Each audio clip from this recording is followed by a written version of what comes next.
When CEO Vivian Hartwell cornered analyst Ethan Cole in a locked bathroom at the company holiday party, he was certain his career was over.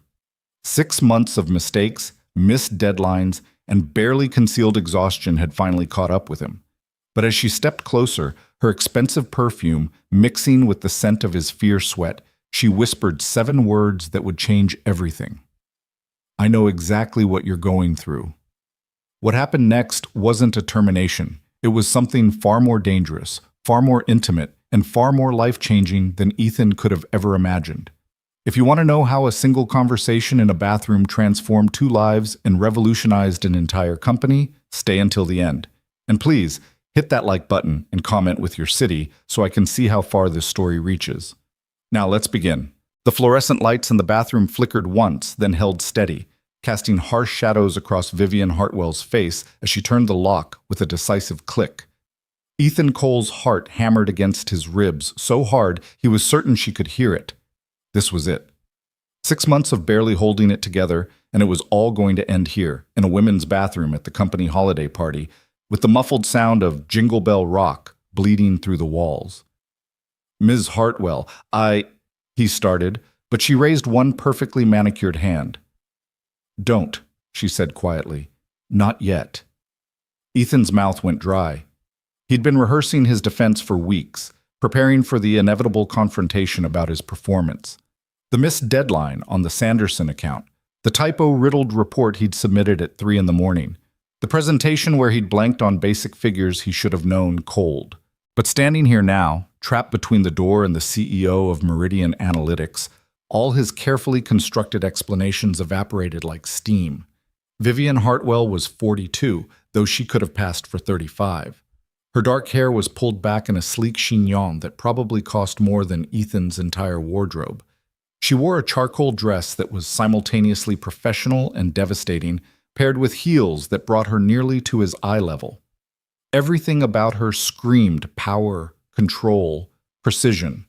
She'd taken over Meridian 6 months ago, almost to the day, and had immediately earned a reputation as the woman who didn't waste time or tolerate weakness. The tech industry press had dubbed her the executioner after she'd restructured 3 major companies in 5 years, leaving hundreds unemployed in her wake. Meridian's stock had jumped 17% the day her appointment was announced. The employees, however, had started updating their LinkedIn profiles. Do you know why I asked you to step out of the party? Vivian's voice was low, almost conversational, but there was steel underneath. Ethan's hands were shaking. He shoved them into his pockets, hoping she wouldn't notice. I assume it's about my performance. Your performance, she repeated, and something flickered in her gray eyes. Not anger, something else he couldn't identify. Tell me, Ethan, when did you last have a full night's sleep? The question caught him off guard. What? Sleep. 8 hours. When was the last time? He blinked, trying to process the shift. This wasn't the conversation he'd expected. I don't see how that's relevant to... Answer the question. There was no point in lying. I don't know. 3 months? 4? Maybe. Vivian nodded slowly, as if he had just confirmed something she'd suspected. And when did you last eat a meal that didn't come from a vending machine or a microwave? Ms. Hartwell. When, Ethan? He felt something crack inside him, just a little. The careful facade he'd been maintaining, the performance of being fine, of being capable, of being someone who deserved to be here. I had pizza last week. Does that count? Frozen or delivered? Frozen. No, it doesn't count. She crossed her arms, and for a moment she looked almost tired. Not in the way he was tired, bone-deep, soul-crushing exhaustion, but something older, something remembered. What about your apartment? When did you last have friends over? When did you last do anything that wasn't work or survival? Ethan's jaw tightened. With all due respect, I don't understand what this has to do with anything. If you're going to fire me, just do it. Don't play games. Fire you? Vivian's eyebrows rose. Is that what you think this is? Isn't it? She was silent for a long moment, studying him with an intensity that made him want to look away. But he didn't. If this was the end, he'd face it head on. Finally, she spoke. 6 months ago, when I took this position, I requested the personnel files of every employee in the analytics division, 97 people. I read every performance review, every note, every evaluation going back 3 years. Do you know what I found in yours? Ethan's throat felt tight. That I'm underperforming. That you were exceptional. Her words landed like stones in still water. 2 years of flawless work, innovative solutions to complex problems, praise from every supervisor you've had, and then, she paused, letting the silence stretch. And then, about 6 months ago, it all started to slip. Small things at first. A missed meeting here, a delayed report there. Nothing catastrophic, but a pattern.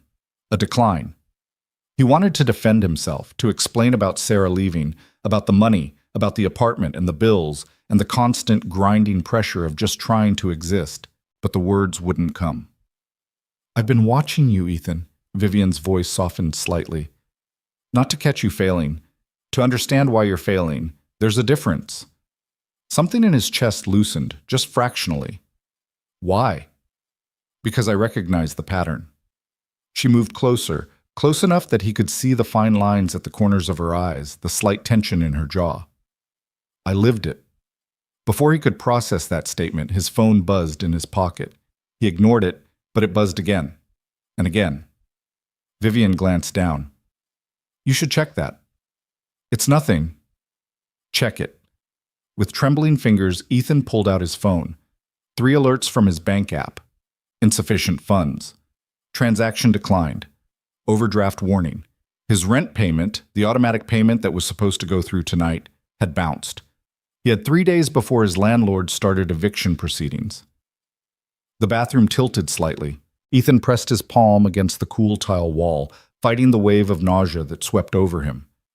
How bad is it? Vivian asked quietly. He almost laughed. How bad? Where did he even start?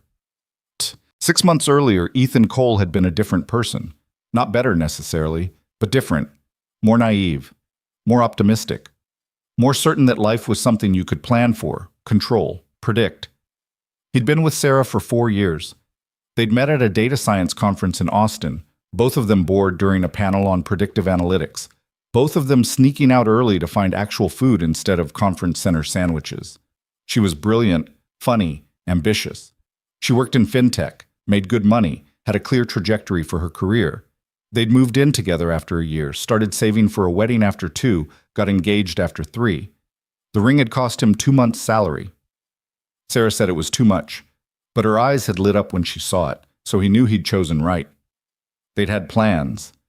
A wedding in the spring, a house in the suburbs eventually maybe. Kids someday when they were both more established. It was all mapped out, comfortable, certain. Then Sarah met Marcus. Marcus was a venture capitalist. Marcus had a Tesla and a loft in the city and a vacation home in Aspen. Marcus didn't work the kind of hours Ethan worked. Marcus had time for weekend trips and spontaneous dinners and the kind of relationship Sarah apparently wanted instead. She told Ethan on a Tuesday. He remembered that detail with crystalline clarity. It was Tuesday around 7 in the evening, and he'd just gotten home from work. She was already packed, 2 suitcases by the door, her side of the closet empty. I need more, she said. Just that. I need more. More than what? More than him? More than the life they'd planned? More than 4 years of building something together? She took half their savings, which was fair, technically, since it was a joint account. She took her half and he kept his half, except his half had to cover the security deposit on a new apartment because he couldn't afford their old place alone, and the furniture they'd bought together, which she didn't want, and the utilities that were still in his name, and the wedding deposits they'd already put down that were non-refundable. His half evaporated in 3 weeks. Then his landlord informed him that the building was being renovated and his rent was going up 40%. He could pay it or move. Moving would cost money he didn't have. Paying it would cost money he also didn't have, but at least he wouldn't have to find a new place, so he paid it, which meant cutting everything else. No more gym membership. No more eating out. No more buying books or games or anything that wasn't strictly necessary. His grocery budget became whatever he could afford after rent, utilities, and loan payments, which turned out to be approximately $60 a week. $60 bought a lot of ramen, a lot of instant coffee, a lot of white bread and peanut butter, and the kind of pasta that came in boxes for 99 cents. It didn't buy vegetables, or fruit, or protein that wasn't processed into something shelf-stable. Ethan told himself it was temporary. He'd get a raise at his annual review. He'd pick up freelance work on the side. He'd figure it out. Then Vivian Hartwell became CEO. The announcement came via email on a Monday morning. Ethan had been at his desk, nursing his third cup of bad office coffee and trying to focus on a data model that refused to make sense. His eyes were gritty from lack of sleep. He'd stayed up until 2 working on a side project that he'd hoped would bring in a few hundred extra dollars, but the client had ghosted him after he'd submitted the work. Subject: Leadership transition. Effective immediately. Ethan had clicked it open with the same dull dread he felt every time he saw an email from corporate. These messages were never good news. They were always budget cuts or restructuring or new protocols that made everyone's job harder. Dear Meridian Analytics team, we are pleased to announce that Vivian Hartwell will be joining us as Chief Executive Officer, effective immediately. Ms. Hartwell brings over 15 years of executive experience in the technology sector, with a proven track record of operational excellence and strategic growth. The email went on for 3 more paragraphs, but Ethan stopped reading. He opened a new tab and searched for Vivian Hartwell. The results were not encouraging. Hartwell's heartless restructuring leaves hundreds. Jobless. The executioner. How Vivian Hartwell turned around. 3 companies by cutting deep. New CEO's first 90 days. Who will survive? There were photos of her at conferences, at board meetings, at industry events. Always poised, always professional, always with that slight, knowing smile that suggested she could see 3 moves ahead of everyone else. "We're screwed," muttered James from the next cubicle over. He was one of the senior analysts, had been with Meridian for 8 years. "She's going to clean house. You watch." "Maybe it won't be that bad," offered Kelly, though her voice lacked conviction. "It's always that bad," James said. "Start updating your resumes." Ethan had gone home that night and stared at his own resume for 2 hours. What did he even have to offer? 2 years at Meridian, doing work that was increasingly sloppy and unreliable. A degree from a decent but not prestigious university. Skills that were solid but not exceptional. He imagined trying to find a new job in his current state, exhausted, broke, barely holding it together. He imagined interviews where they asked about his recent work, and he had to explain the mistakes, the missed deadlines, the decline. He imagined ending up unemployed, unable to pay rent, crashing on someone's couch, except he didn't have anyone whose couch he could crash on anymore. His parents were in Florida, retired on a fixed income. His sister had 3 kids and a mortgage in Ohio. His friends, the few he had left after Sarah took most of their social circle, were all struggling themselves. So he did what he'd been doing for months. He made another pot of coffee, ate another bowl of ramen, and worked until he couldn't keep his eyes open anymore. Vivian Hartwell's first week as CEO was like watching a hurricane make landfall. She didn't waste time with gentle introductions or building rapport. She scheduled one-on-one meetings with every department head, asked pointed questions, and took notes in a leather portfolio that never left her side. She walked the floors unannounced, observing, listening, cataloging. The layoffs started on day 12. Accounting lost 3 people, HR lost 2, sales lost 5. Each dismissal was handled quietly, professionally, with severance packages that were generous enough to avoid lawsuits but not generous enough to soften the blow. The office atmosphere became toxic with anxiety. People stopped talking in the break room. Everyone worked later, hoping that visible effort would save them. The bathroom gossip, usually about weekend plans or relationship drama, turned to speculation about who was next. Ethan kept his head down and tried to become invisible. He arrived early, stayed late, and spoke only when spoken to. His work was still subpar. He knew that, felt the shame of it constantly. But he couldn't seem to fix it. His brain felt like it was running on dial-up in a fiber-optic world. Everything took longer. Nothing came easily. He made mistakes that 6 months ago would have been impossible. He transposed numbers in a financial projection. He submitted a report with a client's name spelled wrong 3 times. He missed a meeting because he'd written down the wrong time and then fallen asleep at his desk. Each error felt like another nail in his coffin. But Vivian didn't call him in, didn't send the dreaded "please stop by my office" email. In fact, she barely seemed to notice him at all. Except sometimes, Ethan would look up from his desk and catch her watching him. Not obviously, she was too professional for that.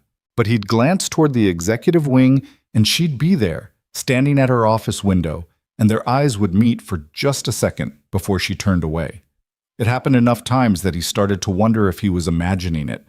Paranoia born of exhaustion and stress. His brain conjuring threats that didn't exist. He tried to eat more, sleep more, take care of himself. But his budget wouldn't stretch. His rent took 70% of his paycheck. Utilities took another 15%, his student loan payment took another 10%. That left 5% for everything else: food, transportation, clothes, emergencies. There were no emergencies he could afford. He started losing weight. Not in a healthy way, in the way that happened when your body began consuming itself because there wasn't enough fuel. His clothes hung looser. His face developed hollows under the cheekbones. His hands shook sometimes, just a fine tremor he tried to hide. Kelly noticed. "Are you okay?" she asked one afternoon, her voice low and concerned. "Fine," Ethan said automatically. "Just tired." "You look like you haven't slept in a month." "Big project," he lied. There was no big project, there was just the constant, grinding effort to keep up with normal projects that used to be easy. Kelly touched his arm lightly. "If you need anything, I'm fine," he said, more sharply than he intended. Then, softer. "But thank you." She didn't ask again. Dammit. The holiday party was mandatory. That's what the email said. Attendance strongly encouraged, which in corporate speak meant be there or it goes in your file. Ethan almost didn't go. He had $12 in his checking account and wouldn't get paid for another 4 days. The party was being held at a hotel downtown, and while the company was covering food and drinks, he'd still need to get there. The bus was $3 each way, $6 to attend a party where he'd have to pretend everything was fine. But the email had said strongly encouraged, and he couldn't afford to give Vivian any more reasons to notice him in a negative way. So he put on his best shirt, which was getting loose now, the collar gaping slightly at his neck, and took the bus downtown. The hotel ballroom was exactly what he'd expected. Crystal chandeliers, white tablecloths, a bar with top-shelf liquor, and a DJ playing corporate-approved holiday music. The analytics division had claimed tables near the back, as far from the executive seating as possible. Ethan grabbed a glass of water. He didn't trust himself with alcohol on an empty stomach, and found a seat next to Kelly. "You made it," she said, smiling. She looked nice, dressed in a green cocktail dress that brought out her eyes. "I wasn't sure you'd come." "Mandatory fun," Ethan said, trying for humor. "The best kind." She gestured to the buffet tables, groaning under the weight of catered food. "At least the food's good. I've already had 3 plates." Ethan's stomach cramped at the thought of food, but he ignored it. He'd eat later, once the crowd thinned and he could load up a plate without anyone watching. The party progressed the way these things always did. Speeches from executives, forced mingling, the gradual loosening of inhibitions as people hit the open bar. Ethan nursed his water and tried to look engaged while his mind ran calculations. If his rent bounced, he'd owe his landlord late fees plus the original amount. He'd have to pull together at least $2,000 in the next 72 hours or he'd be evicted. He had $12. "Ethan?" He looked up. Kelly was watching him with concern. "You zoned out. Are you sure you're okay?" "Yeah, just..." His phone buzzed. He pulled it out, glanced at the screen, and his entire world tilted. Alert. Insufficient funds. Alert. Transaction declined. Alert. Overdraft warning. His rent hadn't gone through. The automatic payment he'd set up months ago, the one that was supposed to save him from having to remember, had bounced because he'd miscalculated. He'd thought he had enough. He'd counted and recounted, and apparently he'd still gotten it wrong. "Ethan?" Kelly's voice seemed to come from very far away. "What's wrong?" He stood up so fast his chair scraped loudly against the floor. People at nearby tables glanced over. I have to..." He didn't finish the sentence. He just walked, headed for the exit, his heart pounding and his vision tunneling. He needed air. He needed space. He needed to figure out what the hell he was going to do because he was out of options and out of time and out of everything. He made it to the hallway outside the ballroom before a voice stopped him. "Leaving so soon?" Ethan turned. Vivian Hartwell stood 5 feet away, arms crossed, expression unreadable. She'd changed out of her usual work attire into something more festive but no less commanding, a deep burgundy dress that probably cost more than 3 months of his rent. Yes, I'm not feeling well." "I see." She stepped closer. "Walk with me." It wasn't a request. Ethan's mind raced. This was it. She was going to fire him right now, in a hotel hallway at a holiday party. Because of course she was. Because his life had become such a complete disaster that even the firing would be humiliating. They walked in silence down a side corridor, away from the noise of the party. Vivian's heels clicked against the marble floor with metronomic precision. She stopped at a door marked with the universal symbol for a women's restroom, pushed it open, glanced inside to confirm it was empty, and gestured for him to enter. "Ms. Hartwell, I don't think—" "Inside, Ethan." He went inside. She followed, locked the door behind them, and turned to face him. And that's when she said it. "I know exactly what you're going through." Ethan stared at her, unable to process the words. "What?" "The missed rent payment that just bounced. The $12 in your checking account. The instant noodles and black coffee diet. The panic attacks when you get an unexpected bill. The certainty that you're one mistake away from total collapse." Her voice was calm, clinical, like she was reading from a report. "I know all of it because I lived all of it. How do you—" "I've been watching you, Ethan. Not to catch you failing, to understand why you're failing." She moved closer, and he could see something in her eyes that he'd never seen before. Not pity, but recognition. Understanding. 8 years ago, I was exactly where you are now. Different details, same nightmare. He wanted to ask 1,000 questions, but his throat had closed up. Vivian continued, her voice dropping lower. "I was engaged. My fiancé was CFO at a startup that was supposed to go public. We had a house. We had a life. Then the startup imploded, the SEC got involved, and he went to prison for fraud. I had no idea what he'd been doing. I worked 80 hours a week at my own job, but it didn't matter. The house was in both our names. The debts were in both our names. When everything collapsed, half of it landed on me." Ethan's breath caught. "What did you do?" "Kept working. Kept pretending everything was fine. Stopped eating. Stopped sleeping. Stopped taking care of myself in any meaningful way.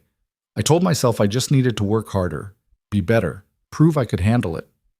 Her jaw tightened. "Instead, I ended up in the hospital with a stress-induced cardiac episode. 34 years old, and my heart nearly gave out because I was too stubborn to ask for help." "But you obviously recovered. You're—" He gestured vaguely at her, at the expensive dress and the executive position and the life she'd clearly built. "I recovered because someone helped me. My boss at the time, the CEO of the company I worked for, figured out what was happening. He created a position for me with better pay. He connected me with a financial counselor. He gave me space to heal." Vivian's expression softened slightly. "He saved my life. And when he died 3 years ago, I promised myself I'd do the same for someone else, if I ever had the chance." The bathroom was silent except for the muffled sound of the party bleeding through the walls. "Why are you telling me this?" Ethan finally asked. "Because you remind me of myself. Brilliant, hardworking, drowning, too proud to ask for help." She reached into her small clutch purse and pulled out a plain manila folder. "And because I built something for people like us." She handed him the folder. He opened it with shaking hands. Inside was a document labeled Executive Mentorship Initiative, Confidential Proposal. Ethan read the first page, then the second, then went back and read them again because surely he was misunderstanding. But the words didn't change. Salary adjustment, $145,000. Current, $78,000. Immediate signing bonus, $10,000. Relocation assistance, $5,000. Financial counseling services, fully covered. Mental health support. Fully covered program duration, 24 months, with option to extend. He looked up at Vivian, unable to speak. It's not charity, she said firmly. It's an investment. You're good at what you do, or you were, before your life fell apart. I need people like you, Ethan. People who are smart and dedicated and capable of exceptional work when they're not running on empty. She paused. But I also need you healthy. So this program includes mandatory counseling, regular check-ins, and support to make sure you never end up in this situation again. I don't understand. Why me? Because I saw the pattern and I recognized it. Because you're not the first person to struggle like this and you won't be the last. Because our industry chews people up and spits them out, and I'm tired of watching talented employees destroy themselves. Her voice hardened slightly. And because I have the power to do something about it now, and I'm not going to waste that power. Ethan's hands were shaking so badly the folder rattled. What do you want in return?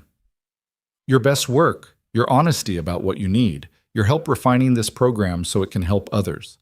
She met his eyes directly. And your silence about the personal details I just shared. This stays between us.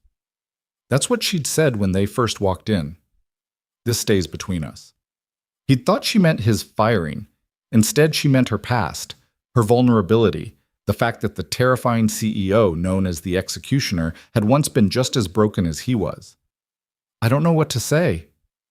Say yes or say no, but decide tonight, because that rent payment bounces in 3 days, and I can have the signing bonus in your account by Monday morning if you accept. Ethan looked down at the folder again, at the numbers that would change everything, at the lifeline he'd stopped believing existed. There has to be a catch. The catch is that you have to actually use the resources, see the counselor, be honest in the check-ins, take care of yourself. Vivian's expression was serious. I'm not interested in Band-Aid solutions, Ethan. If you take this, you commit to getting better, really better. Can you do that? Could he? He'd been surviving on autopilot for so long he wasn't sure he remembered how to do anything else. But as he stood there in that locked bathroom, holding a folder that promised a way out of the nightmare his life had become, he felt something he hadn't felt in months. Hope. Yes, he whispered, then louder. Yes, I can do that. Vivian nodded once, satisfied. Good. Come to my office Monday morning, 8 sharp. We'll make it official. She moved toward the door, then paused. And Ethan? Eat something before you leave tonight. You look like you're about to pass out. She unlocked the door and walked out, leaving him alone with the folder and the sound of his own heartbeat and the first real breath he'd taken in half a year. Ethan didn't remember walking back into the ballroom. He didn't remember loading up a plate with food from the buffet tables, though he must have, because suddenly he was sitting at an empty table near the back, mechanically eating chicken skewers and pasta salad that tasted like absolutely nothing. His hands had stopped shaking, but only because they'd gone numb. The folder sat on his lap, hidden under his jacket, feeling heavier than it should. Kelly found him 20 minutes later. There you are. I was worried you'd left. She slid into the chair beside him, her expression concerned. What happened? You looked like you'd seen a ghost. I'm fine, Ethan said automatically, then realized how many times he'd said those exact words in the past 6 months, how many times he'd lied to himself and everyone else. Actually, no, I'm not fine, but I think I might be soon. She studied his face. That's cryptic. I know. I'm sorry. He set down his fork, suddenly aware that he'd eaten half the plate without tasting any of it. His stomach felt strange, stretched, and uncomfortable. Too much food too fast after months of not enough. I can't really explain right now, but things are going to change. Good change or bad change? He thought about Vivian's words in the bathroom, about the salary that would more than double his income, about the counseling and the support and the chance to actually fix what had broken. Good change, I think. Kelly reached over and squeezed his hand briefly. You deserve good change, Ethan. You've been through hell. He hadn't told her about Sarah, about the money, about any of it. But people noticed things even when you tried to hide them. The weight loss, the exhaustion, the way he'd withdrawn from every social interaction that wasn't strictly necessary. You couldn't hide a slow-motion collapse. Not really. Thank you. he said quietly. The DJ announced the last song of the night, some upbeat pop number that got a few people onto the makeshift dance floor. Ethan watched them spin and laugh, loosened by alcohol and holiday spirit, and felt like he was observing from another planet. He'd been so disconnected from normal life, from the simple pleasure of enjoying a moment without the constant background hum of panic. Maybe that would change now. Maybe he could learn to be a person again instead of just a survival mechanism wearing a human suit.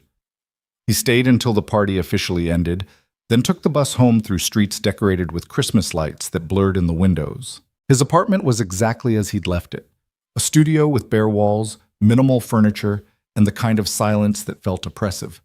He'd sold most of his belongings months ago, the TV, the gaming console, the decent coffee maker, anything that wasn't essential. What remained was functional and depressing. Ethan sat on his bed and opened the folder again, reading every word carefully. The program details, the salary structure, the support services. It all seemed too good to be true, which meant his brain immediately started searching for the trap. Why would Vivian do this? What did she really want? Was this some elaborate test, a way to see if he'd sell out his integrity for money? Would he show up Monday morning and find out it was all a cruel joke? But then he remembered her voice when she talked about her own past, the tightness in her jaw, the way her hands had clenched briefly when she mentioned the hospital. That hadn't been an act. You couldn't fake that kind of remembered pain. She'd lived this. She understood. And now she was offering him the same lifeline someone had once offered her. Ethan pulled out his laptop, 3 years old, held together with electrical tape and prayer, and opened his bank account, $12.37. He navigated to his rent payment history and confirmed what he already knew. The December payment had bounced. His landlord would get the notification Monday morning. But if Vivian was telling the truth, if this was real, then the signing bonus would hit his account Monday too. $10,000. Enough to cover December and January rent with money left over. Enough to buy actual groceries. Enough to stop the freefall. He wanted to believe it so badly it physically hurt. Sleep didn't come easily that night. He lay in the dark, staring at the ceiling, running scenarios. Best case, everything Vivian promised was real, and his life was about to transform. Worst case, he'd been played somehow, and Monday would bring humiliation on top of everything else. Most likely case, something in between, because life was rarely as simple as complete salvation or total disaster. At some point near dawn, exhaustion finally dragged him under. Saturday and Sunday passed in a strange fog of anticipation and dread. Ethan cleaned his apartment, not that there was much to clean, and did laundry and tried to eat regular meals even though his stomach had apparently forgotten how to process normal amounts of food. He kept checking his phone, half expecting a message from Vivian saying she'd changed her mind. It was all a mistake. Please disregard everything from Friday night. The message never came. Monday morning arrived cold and gray, typical December weather in the city. Ethan put on his best suit, the one he'd bought for the interview 2 years ago, now hanging loose on his frame, and took the bus to work an hour early. The office building was nearly empty, just a few dedicated workaholics and the cleaning crew finishing their rounds. Vivian's office was on the executive floor behind a door marked with her name and title in elegant silver letters. Ethan stood outside for a full minute, trying to calm his racing heart before he finally knocked. "Come in." She was already at her desk, dressed in a navy suit that probably cost more than his monthly salary, his old monthly salary anyway. Her office was immaculate, modern furniture, floor-to-ceiling windows overlooking the city, and absolutely zero personal touches. No photos, no plants, no evidence that an actual human being worked here. "You're early," Vivian said, glancing at her watch. "Good. Sit." Ethan sat in one of the leather chairs facing her desk. The folder from Friday night lay between them. "Did you think about it over the weekend?" she asked. "I didn't think about anything else." "And?"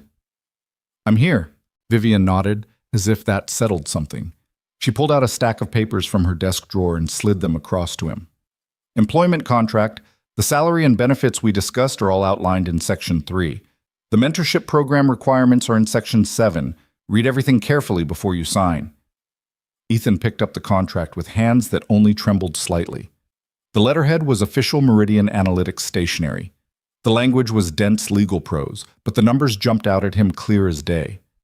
$145,000 annual salary, $10,000 signing bonus, payable within 2 business days of contract execution. Health insurance that actually covered mental health services. 2 weeks paid time off, plus sick days, plus the option to work remotely when needed. It was real. All of it was real. Section 7, Vivian prompted. He flipped to the relevant page and started reading. The mentorship program required weekly one-on-one meetings with Vivian, bi-weekly sessions with a financial counselor, monthly check-ins with a mental health professional, and quarterly performance reviews.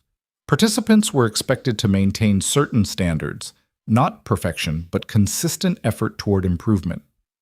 The counseling is mandatory, Vivian said, non-negotiable. If you skip sessions without valid cause, you're out of the program. I understand. Do you? Because I need you to really understand, Ethan. This isn't just about throwing money at the problem. Money helps. It helps a lot. But it's not enough by itself. You need to address why you ended up here. The breakup, the financial stress, the isolation, all of it. He looked up from the contract. You think I need therapy?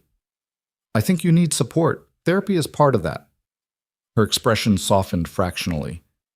I fought it at first too. Thought I could handle everything on my own, that asking for help was weakness. Then my therapist pointed out that refusing help when you're drowning isn't strength, it's just a slower way to die. The bluntness of it hit him like cold water. That's dark. It's true. She leaned back in her chair. You're smart enough to know you can't keep going the way you were. That's why you're here. So don't waste this opportunity by half-assing the recovery part. Ethan read through the rest of the contract, every clause and subsection, even though he'd already made his decision before he walked through the door. Finally, he picked up the pen Vivian had placed beside the papers. Where do I sign? She showed him. 4 places, initials and signature, date and print name. When he finished, she signed as well, her handwriting confident and precise. Done, she said. The signing bonus will be in your account by end of business Wednesday. Your new salary starts with the next pay cycle, which is Friday. Any questions? Just one. Ethan hesitated. Why are you doing this? Really? Vivian was quiet for a moment, her fingers drumming lightly on the desk. Because I can. Because someone did it for me. Because the system is designed to chew up people like us, and I'm tired of watching it happen. She met his eyes directly. And because I see potential in you that's being wasted on survival mode. I want to know what you can do when you're actually functioning at full capacity. It was the most honest answer he could have hoped for. Not altruism, not pity, but enlightened self-interest mixed with genuine understanding. Vivian wanted good employees, and she was willing to invest in creating them. Thank you, Ethan said. I won't let you down. Don't thank me yet. Wait until you've been through a few sessions with Dr. Morrison. She's the therapist. She's excellent, and she does not accept bullshit. Vivian pulled out her phone and tapped something. I'm sending you her contact information now, along with the financial counselor's details. Schedule your first appointments by end of week. Ethan's phone buzzed. 2 new contacts, Dr. Sarah Morrison, licensed clinical psychologist, and David Chen, certified financial planner. Our weekly meetings will be Tuesdays at 7 a.m., Vivian continued. I know it's early, but it's the only consistent slot I have. We'll meet in the small conference room on this floor, more private than my office. 7 a.m. is fine. I'm usually here by 6:30 anyway. I know, I've noticed. She stood, indicating the meeting was over. One more thing, Ethan. This program is confidential. HR knows the basic structure, but the personal details, yours, mine, anyone else who might join, those stay private. Understood? Yes. Good. Now get back to work. You have a data model to finish for the Henderson account. He did, though he'd almost forgotten about it in the chaos of the past few days. Ethan gathered the signed contract and stood to leave. Ethan? He turned back. Vivian's expression was unreadable. Welcome to the program. Don't make me regret this. It could have sounded like a threat, but somehow it didn't. It sounded like a challenge, like she was betting on him and expected him to win. I won't, he promised. The next 2 days crawled by with agonizing slowness. Ethan tried to focus on work, but his brain kept drifting to his bank account, to the number that would appear there Wednesday evening. $10,000. More money than he'd seen in one place since Sarah left. He called his landlord Tuesday afternoon, his heart pounding. "Mr. Cole," the property manager said flatly, "I was about to call you. Your December rent bounced." "I know. I'm sorry. There was a banking error, but it's been resolved. The payment will clear by end of week, along with any fees I owe." A pause. "Banking error?" "Yes, my employer is handling it." Not quite a lie. Close enough. Another pause, longer this time. "Fine, but if the payment doesn't clear by Friday, we're starting eviction proceedings. No more extensions." "Understood. Thank you." Ethan hung up and let out a breath he hadn't realized he was holding. Friday. He could make it to Friday. Wednesday evening at 6:47 p.m., his phone buzzed with a notification from his banking app. He opened it with shaking hands. Deposit, $10,000 or dollars. New balance, 10,012.37. Ethan stared at the number until his vision blurred. It was real. All of it was real. He wasn't going to be evicted. He could buy groceries. He could breathe. He sat down on his bed and cried for the first time since Sarah left. Great heaving sobs that came from somewhere deep and broken. Relief, gratitude, grief for the months he'd spent drowning, fear that this was somehow temporary and would be taken away. All of it poured out in the privacy of his empty apartment while traffic noise filtered through the thin walls. When he finally stopped, his face was wet and his chest ached, but something inside him felt lighter, looser, like a knot that had been pulled tight for so long it had forgotten how to be anything else. Thursday morning, Ethan stopped at a real grocery store on the way to work. Not the dollar store where he'd been buying ramen, but an actual grocery store with a produce section and a butcher counter and bread that hadn't been sitting on a shelf for 3 weeks. He bought chicken breast and fresh vegetables and eggs and coffee that came in a bag instead of a plastic tub. He bought yogurt and apples and a loaf of sourdough bread that cost $8 and was worth every penny. At the register, the total came to $73, and he didn't even flinch. That night, he cooked a real meal for the first time in half a year. Nothing fancy, just pan-seared chicken with roasted broccoli and rice, but it tasted like hope, like the possibility of normal life, like maybe he could be okay again. Friday brought his first paycheck under the new salary structure. The difference was staggering. After taxes and deductions, his take-home had more than doubled. Ethan paid his rent for December and January, paid the late fees, paid every outstanding bill that had been haunting him. His bank balance still had $4,000 in it. $4,000. Emergency fund territory, breathing room territory. Not having a panic attack every time his phone buzzed territory. Saturday. He called Dr. Morrison and scheduled his first therapy appointment for the following week. The conversation was brief and professional. She asked a few basic questions. Was he in crisis? Did he have any immediate safety concerns? What were his goals for therapy? And then confirmed the appointment time. "I'm looking forward to working with you, Ethan," she said before they hung up. "Ms. Hartwell speaks highly of your potential," which meant Vivian had already talked to her. Of course she had. Vivian struck him as the type who planned 17 steps ahead and left nothing to chance. Sunday, he met with David Chen, the financial counselor, at a coffee shop downtown. David was in his 40s, wore a sweater vest, unironically, and had the kind of calm, unflappable demeanor that probably made him excellent at his job. "So," David said, opening his laptop, "let's talk about where you are financially and where you want to be." Ethan laid it all out. The student loans, the credit card debt from covering expenses after Sarah left, the complete absence of savings, the rent that ate most of his income, the fear that had been his constant companion for months. David listened without judgment, taking notes, asking clarifying questions. When Ethan finished, David pulled up a spreadsheet. "Okay, here's what I'm thinking. First priority is building an emergency fund. 3 months of expenses minimum. Based on your new salary, we can do that in about 4 months if we're aggressive. Second priority is paying down the credit card debt.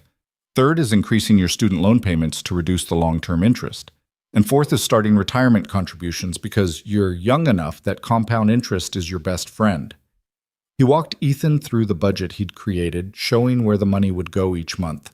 It was detailed and practical and made everything feel manageable instead of overwhelming. This assumes you don't have any major unexpected expenses, David added. But that's what the emergency fund is for. Once you have that buffer, the anxiety decreases significantly. How do you know about the anxiety? David smiled slightly. Because everyone I work with through this program has it. Financial stress isn't just about the numbers, Ethan. It's about the constant fear, the shame, the feeling that you're failing at basic adulting. We're going to address all of that, not just the spreadsheets. They spent another hour going over details, setting up automatic transfers, creating accountability check-ins. By the time Ethan left the coffee shop, he had a plan. An actual, concrete plan for getting his financial life under control. Monday night, he had his first session with Dr. Morrison. Her office was in a converted brownstone in a quiet neighborhood, all warm lighting and comfortable furniture that didn't feel clinical. Dr. Morrison herself was younger than he'd expected, maybe late 30s, with kind eyes and a direct manner that reminded him slightly of Vivian. "Tell me what brings you here," she said after the initial pleasantries. Ethan had prepared for this question, but sitting in the therapist's office with the weight of actual attention on him made all his rehearsed answers evaporate. "I don't really know where to start." "Start anywhere. We'll find our way." So he started with Sarah, with the engagement and the betrayal and the financial implosion, with the months of barely surviving, the weight loss, the exhaustion, with the certainty that he was failing at everything and the terror of asking for help. Dr. Morrison listened, occasionally taking notes, but mostly just being present in a way that felt surprisingly safe. "It sounds like you've been in survival mode for a long time," she said when he paused. "That makes sense given what you've been through. But survival mode isn't sustainable long term. It burns you out." "I know, I just didn't know how to stop." Because stopping felt dangerous. If you let your guard down, if you admitted how bad things were, then you'd have to face it all. And facing it felt more terrifying than just pushing through. Ethan nodded, throat tight. "The thing about survival mode, Doctor," Morrison continued, "is that it's very good at keeping you alive, but it's terrible at letting you actually live. Does that resonate?" "Yes," he whispered. They talked for the full 50-minute session, and when Ethan left, he felt wrung out and oddly hopeful. This was going to be hard work, harder than just getting a bigger paycheck, but maybe it was the work he needed to do. Tuesday morning at 7 a.m., Ethan showed up for his first official mentorship meeting with Vivian. The small conference room was private and quiet, with a window overlooking the city just beginning to wake up. Vivian was already there, 2 cups of coffee on the table. "You look better," she said by way of greeting, "less like you're about to collapse." "I feel better. The paycheck helped." "Money usually does, but it's not everything." She slid one of the coffee cups toward him. "How did the first appointments go? Morrison and Chen?" "Good. Intense, but good. Dr. Morrison is..." He searched for the right word. "Perceptive. That's why I recommended her. She sees through bullshit, and she doesn't let you hide from yourself." Vivian took a sip of her own coffee. "David's the same way with finances. They're both excellent at what they do." They spent the next 45 minutes talking about his work, his goals, the areas where he needed to improve. Vivian was demanding but fair, pointing out weak spots in his recent projects while acknowledging the progress he'd already made. "Your analysis of the Henderson data was solid," she said. "Much better than the work you were producing a month ago. But you're still second-guessing yourself too much. Trust your instincts." "What if my instincts are wrong?" "Then you'll be wrong and you'll learn from it. That's how growth works." She leaned back in her chair. "You're used to thinking that mistakes are catastrophic. They're not. They're just information." It was such a different philosophy from the one he'd been operating under, the belief that any mistake could be the one that destroyed everything. But Vivian was right. When you weren't constantly on the edge of disaster, mistakes became learning opportunities instead of existential threats. "I'll work on that," Ethan said. "See that you do." Vivian glanced at her watch. "One more thing before we wrap up. I'm going to be rolling this program out to 2 more employees in the next month. Different circumstances than yours, but similar levels of potential being wasted on crisis management." Ethan's eyebrows rose. Who? That's confidential, but I wanted you to know that this isn't just about you. It's about building something sustainable, a model that works. You're the pilot case, Ethan. How well you do will determine how much support I can get for expanding this program. The weight of that responsibility should have been crushing, but instead it felt galvanizing. He wasn't just saving himself, he was potentially opening the door for others. No pressure, he said dryly. Vivian smiled, quick and rare. Oh, there's plenty of pressure, but I think you can handle it. She stood, indicating the meeting was over. Same time next week. And Ethan, keep eating real food. You still look half-starved. Over the next 3 weeks, Ethan settled into a new rhythm. Work, therapy, financial planning, weekly check-ins with Vivian. It should have felt overwhelming, but instead it felt like structure, like someone had given him a framework to rebuild on. His work improved dramatically. With actual sleep and actual food fueling his brain, he could think clearly again. Problems that had seemed insurmountable became solvable. The Henderson account analysis turned into a full proposal that impressed the client enough to expand their contract. His supervisor, a woman named Patricia, who'd been watching his decline with worried eyes, called him into her office to say she'd noticed the turnaround. "Whatever you're doing, keep doing it," Patricia said. "This is the Ethan I hired. Welcome back." He didn't tell her about the program. Vivian had been clear about confidentiality, but he accepted the praise and let himself feel proud of the work he was producing. Dr. Morrison was everything Vivian had promised, perceptive, direct, unwilling to let him hide. They dug into his patterns, his beliefs about himself, the ways the breakup with Sarah had reinforced old wounds about not being enough. "You've been treating yourself like a problem to be solved," she said during their third session. "Like if you could just work hard enough, be good enough, then you deserve to exist. But that's not how it works, Ethan. You deserve to exist and be treated well simply because you're human. The work you do is separate from your inherent worth." It was a nice idea, but believing it was harder. Still, he was trying. David Chen helped him set up automatic savings, pay down his highest interest debt, and start thinking about the future instead of just surviving the present. For the first time in his adult life, Ethan had a budget that worked and money in the bank. "You're doing really well," David told him during their fourth meeting. "Most people take twice as long to build this kind of financial stability." "I'm motivated," Ethan said. "That helps. But you're also following through, which is the harder part." David closed his laptop. "Keep this up and you'll have that emergency fund fully funded by March. Then we can start tackling the bigger goals." Life wasn't perfect. Ethan still had bad days, still caught himself spiraling sometimes, still felt the phantom weight of those months of crisis. But he was learning to recognize the patterns, to ask for help before things got critical, to trust that he had support instead of being alone. And through it all, there was Vivian. Their Tuesday morning meetings became the anchor of his week. She pushed him professionally, demanded excellence, refused to accept excuses, but she also listened, remembered details, adjusted expectations when he was genuinely struggling. She was exacting, and she was fair, and Ethan found himself wanting to impress her in a way that went beyond just keeping his job.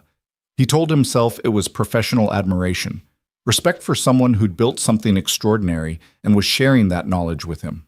Nothing more. But then came the morning in late January when Vivian walked into their meeting looking tired, really tired, the kind that makeup couldn't quite hide, and Ethan felt his chest tighten with concern that had nothing to do with professional respect. "Long night?" he asked carefully. "Board meeting until midnight, vultures circling over the Q4 numbers." She sat down heavily, rubbing her temples. "They want to know why I'm spending money on employee development programs instead of maximizing short-term profits." Ethan's stomach dropped. "The mentorship program?" "Among other things." Vivian looked up at him. "Don't worry, I can handle the board, but I need results to show them. Real, quantifiable results." "What kind of results?" "The kind where your work speaks for itself. The kind where other people notice the difference." She leaned forward. "I need you to be undeniable, Ethan. Can you do that?" He thought about the past month, about how far he'd come from the person who'd nearly collapsed at the holiday party, about the potential Vivian had seen in him when he couldn't see it himself. "Yes," he said, "I can do that." And he meant it. The opportunity to prove himself came faster than Ethan expected. 2 days after that conversation with Vivian, Patricia called an emergency team meeting about the Kaufman Industries account, a potential client worth $8 million in annual revenue. They'd been courting Kaufman for 6 months, but the CEO was notoriously difficult to impress and had rejected 3 previous proposals. "They want something innovative," Patricia said, her stress evident in the tension around her eyes. "Something that demonstrates we understand their business better than they understand it themselves. We have 2 weeks to deliver a presentation that will blow their minds, or we lose them to Anderson Consulting." The room fell silent. Anderson Consulting was the biggest name in the industry, with resources Meridian couldn't match. Competing with them head-to-head was like bringing a knife to a gunfight. "I'll take lead on it," Ethan heard himself say. Everyone turned to look at him. Patricia's eyebrows rose. "Ethan, this is high stakes. Are you sure you're ready for that level of pressure?" 3 months ago, he would have said no, would have deflected, played it safe, hidden behind someone more senior. But 3 months ago, he'd been a different person. "I'm sure," he said steadily. "I've been studying Kaufman's operations. I have ideas." Patricia studied him for a long moment, clearly weighing the risk. "All right, you've got lead. James and Kelly, you'll support him. 2 weeks, people. Make it count." Ethan spent that night at the office until 11, pulling everything he could find on Kaufman Industries. Financial reports, trade publications, competitor analyses, industry trends. The company manufactured industrial components, not sexy, not exciting, but essential to dozens of supply chains. Their biggest problem was inefficiency in their distribution network, which was costing them approximately $12 million annually in excess logistics costs. Most consulting firms would address that directly, proposing streamlined routing and warehouse optimization. Standard solutions. Expected solutions. Ethan had a different idea. He called Vivian at 6 the next morning, before their scheduled meeting. She answered on the second ring, sounding wide awake despite the early hour. "This better be important, Ethan. I need access to our proprietary predictive modeling software, the full version, not the standard package." A pause. "That's restricted to senior analysts and above. Why do you need it?" "The Kaufman account. I want to build them a model that predicts supply chain disruptions before they happen, not just optimizes the current system. If I can show them how to avoid the disruptions entirely, the distribution inefficiency becomes irrelevant." Another pause, longer this time. "That's ambitious. Can you actually build that in 2 weeks?" "I think so, but I need the software access in about 80 hours of uninterrupted work time. If you pull this off, it's exactly the kind of undeniable result I was talking about." Her voice sharpened with something that might have been approval. "Access granted. I'll have it set up your credentials by 9. Don't make me regret this." "I won't." He didn't. For the next 13 days, Ethan lived and breathed the Kaufman project. He arrived at the office at 5 in the morning and left around midnight. He ate lunch at his desk and dinner at his desk, and probably would have slept at his desk if Kelly hadn't physically dragged him home a few times. But it wasn't like before. He wasn't running on fumes and desperation. He was eating real meals. Kelly made sure of that, bringing him sandwiches and fruit when she noticed him forgetting. He was sleeping, even if not enough. He was functioning, sharp and focused, instead of just grinding himself down. The model came together piece by piece. Historical data on Kaufman's suppliers, weather patterns that affected shipping routes, geopolitical factors that created bottlenecks, maintenance cycles for transportation equipment. Ethan fed it all into the predictive software and watched the algorithms find patterns that human analysis would have missed. James helped with the data visualization, creating interactive dashboards that would let Kaufman's executives explore different scenarios in real time. Kelly handled the financial projections, showing exactly how much money the predictive model would save over 1 year, 3 years, 5 years. The numbers were staggering. If the model worked as designed, Kaufman could cut their logistics costs by 40% while simultaneously improving delivery times. It was the kind of transformation that could revolutionize their entire operation. "This is brilliant," Patricia said when Ethan presented the preliminary version to her. "Genuinely brilliant. How confident are you in the accuracy?" 92% based on backtesting against the last 3 years of Kaufman's actual performance. The model correctly predicted 87% of their major disruptions. And the other 13%? Black swan events. Completely unpredictable factors. No model can account for everything, but this gets us closer than anything else available. Patricia nodded slowly, and Ethan could see her mentally calculating the odds. Okay, you present this to Kaufman's executive team on Friday. Full formal presentation, 30 minutes plus Q&A. Think you can handle that? His heart rate kicked up, but not with panic, with anticipation. Yes. Good. Because Vivian Hartwell will be in the room. She wants to see this herself. Of course she did. The board was watching her programs, questioning her spending. She needed wins just as much as he did. Ethan spent the final 2 days refining the presentation until every slide was perfect, every transition smooth, every talking point memorized. He practiced in front of Kelly and James until they could recite it along with him. He ran through potential questions and prepared answers for each one. The night before the presentation, Dr. Morrison asked him how he was feeling. Nervous, he admitted, but good nervous, excited nervous. Not the kind of nervous where I think I'm going to fail. That's growth, she said, smiling. 3 months ago, could you have imagined feeling this way? He thought about the man who'd stood in that bathroom at the holiday party, certain his life was over. No, definitely not. You've done remarkable work, Ethan, not just on this project, but on yourself. Whatever happens tomorrow, remember that. The presentation was scheduled for 2 p.m. at Kaufman's headquarters downtown. Ethan arrived an hour early with James and Kelly, setting up the equipment and doing final sound checks. His hands were steady. His mind was clear. Vivian showed up 30 minutes before start time, impeccable in a gray suit that probably cost more than most people's monthly rent. She pulled Ethan aside while James and Kelly finished the setup.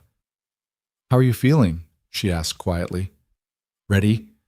She studied his face, those sharp gray eyes, missing nothing. "You've come a long way since December. I had help. You did the work. I just provided resources." She glanced toward the conference room where Kaufman's executives were gathering. "These people are tough. They don't suffer fools and they don't accept mediocrity. Show them what you're capable of." "I will." Vivian's expression softened almost imperceptibly. "I know you will. That's why I'm here." The Kaufman executives filed in at exactly 2 o'clock, 6 of them, all senior leadership, all looking skeptical. Their CEO, Richard Kaufman, was a barrel-chested man in his 60s with the kind of aggressive handshake that felt like a challenge. He took the seat at the head of the table and fixed Ethan with a stare that would have been intimidating 3 months ago. Now, Ethan met it calmly. "Mr. Kaufman, thank you for giving us this opportunity. I think you're going to be impressed with what we've developed." "That's what the last 3 firms said," Kaufman replied gruffly. "Impress me."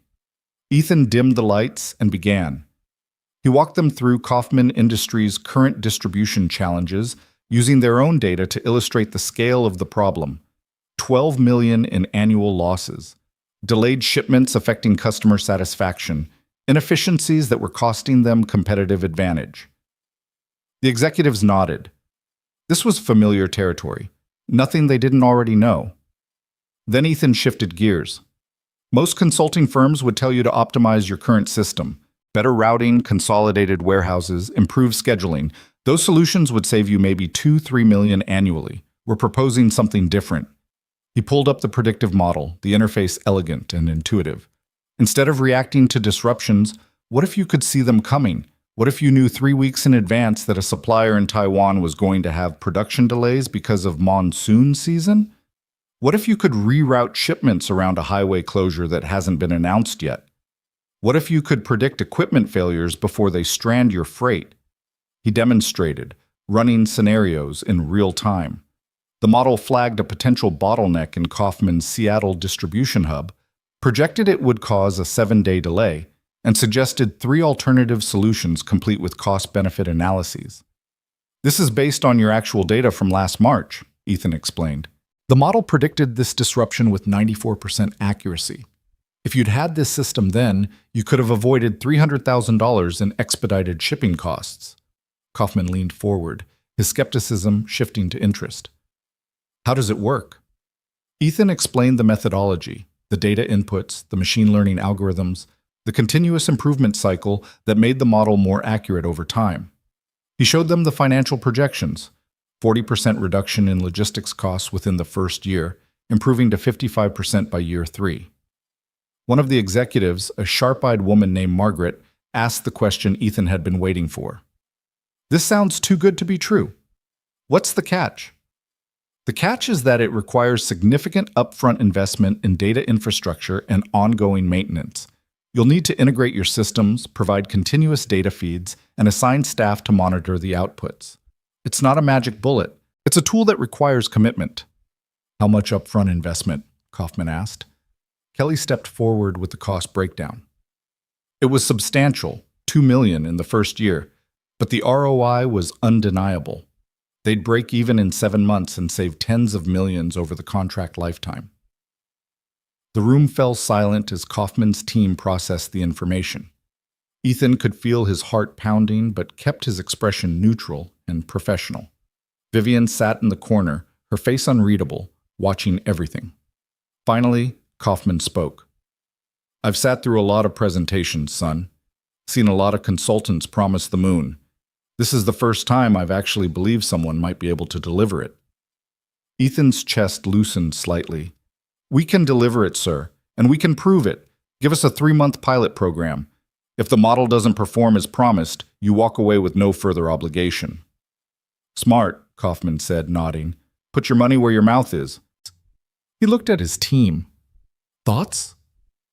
Margaret spoke first. The technology is sound. I'm impressed with the backtesting results. If they can replicate that accuracy going forward, this could transform our entire operation. The other executives chimed in with questions, concerns, and ultimately cautious optimism. By the time the meeting ended an hour later, Kaufman was shaking Ethan's hand again, this time with something that felt like respect instead of challenge. You'll hear from our legal team by Monday, Kaufman said. Assuming the contract terms are reasonable, I think we can make this work. It wasn't a done deal, not yet, but it was as close as anyone got without signatures on paper. After the Kaufman executives left, Patricia grabbed Ethan in a hug that nearly knocked him over. You absolute rock star! Do you know what you just did? That's an $8 million account, Ethan. $8 million! James and Kelly were grinning, high-fiving, riding the adrenaline rush of a successful pitch. Even Vivian was smiling, small and controlled, but genuine. Well done, she said quietly when she could pull him aside. That was exactly what I needed. What you needed. What we both needed, she corrected. The board wants proof that investing in people pays off. You just gave them that proof. She paused, something shifting in her expression. And you proved something to yourself too, I think. She was right. 3 months ago, he would have crumbled under this kind of pressure, would have convinced himself he wasn't good enough, smart enough, ready enough. But standing here now, having just landed the biggest account of his career, Ethan felt something he hadn't felt in a long time. Pride. Not arrogance, not overconfidence, just the quiet satisfaction of knowing he'd done excellent work and earned the recognition that came with it. Thank you, he said, for everything. The program, the opportunity, the faith you had when I didn't have any myself. Vivian's expression softened in that rare way that made her seem less like the executioner and more like the person who'd once been as broken as he was. You're welcome. But don't thank me too much. You're going to be working incredibly hard for the next 6 months implementing this system. I can handle it. I know you can. That's why I'm also assigning you 2 junior analysts to manage. Time to start building your own leadership skills. His eyes widened. You're promoting me? Not officially, not yet. But you will be once the Kaufman contract is signed and implemented successfully. Consider this the trial run. She checked her watch. I need to get back for another meeting. Enjoy the win, Ethan. You earned it. She left before he could respond, her heels clicking away down the corridor with that same confident precision that had terrified him 6 months ago. Now it just sounded like strength. The celebration at a nearby bar that night was rowdy and genuine. Patricia bought rounds for the whole team, toasting Ethan's success and predicting great things for his future. People from other departments stopped by to congratulate him. The word had spread fast that the struggling analyst had just landed the white whale account. Ethan nursed a single beer and let the warmth of accomplishment sink in. Kelly sat beside him, her face flushed with happiness and alcohol.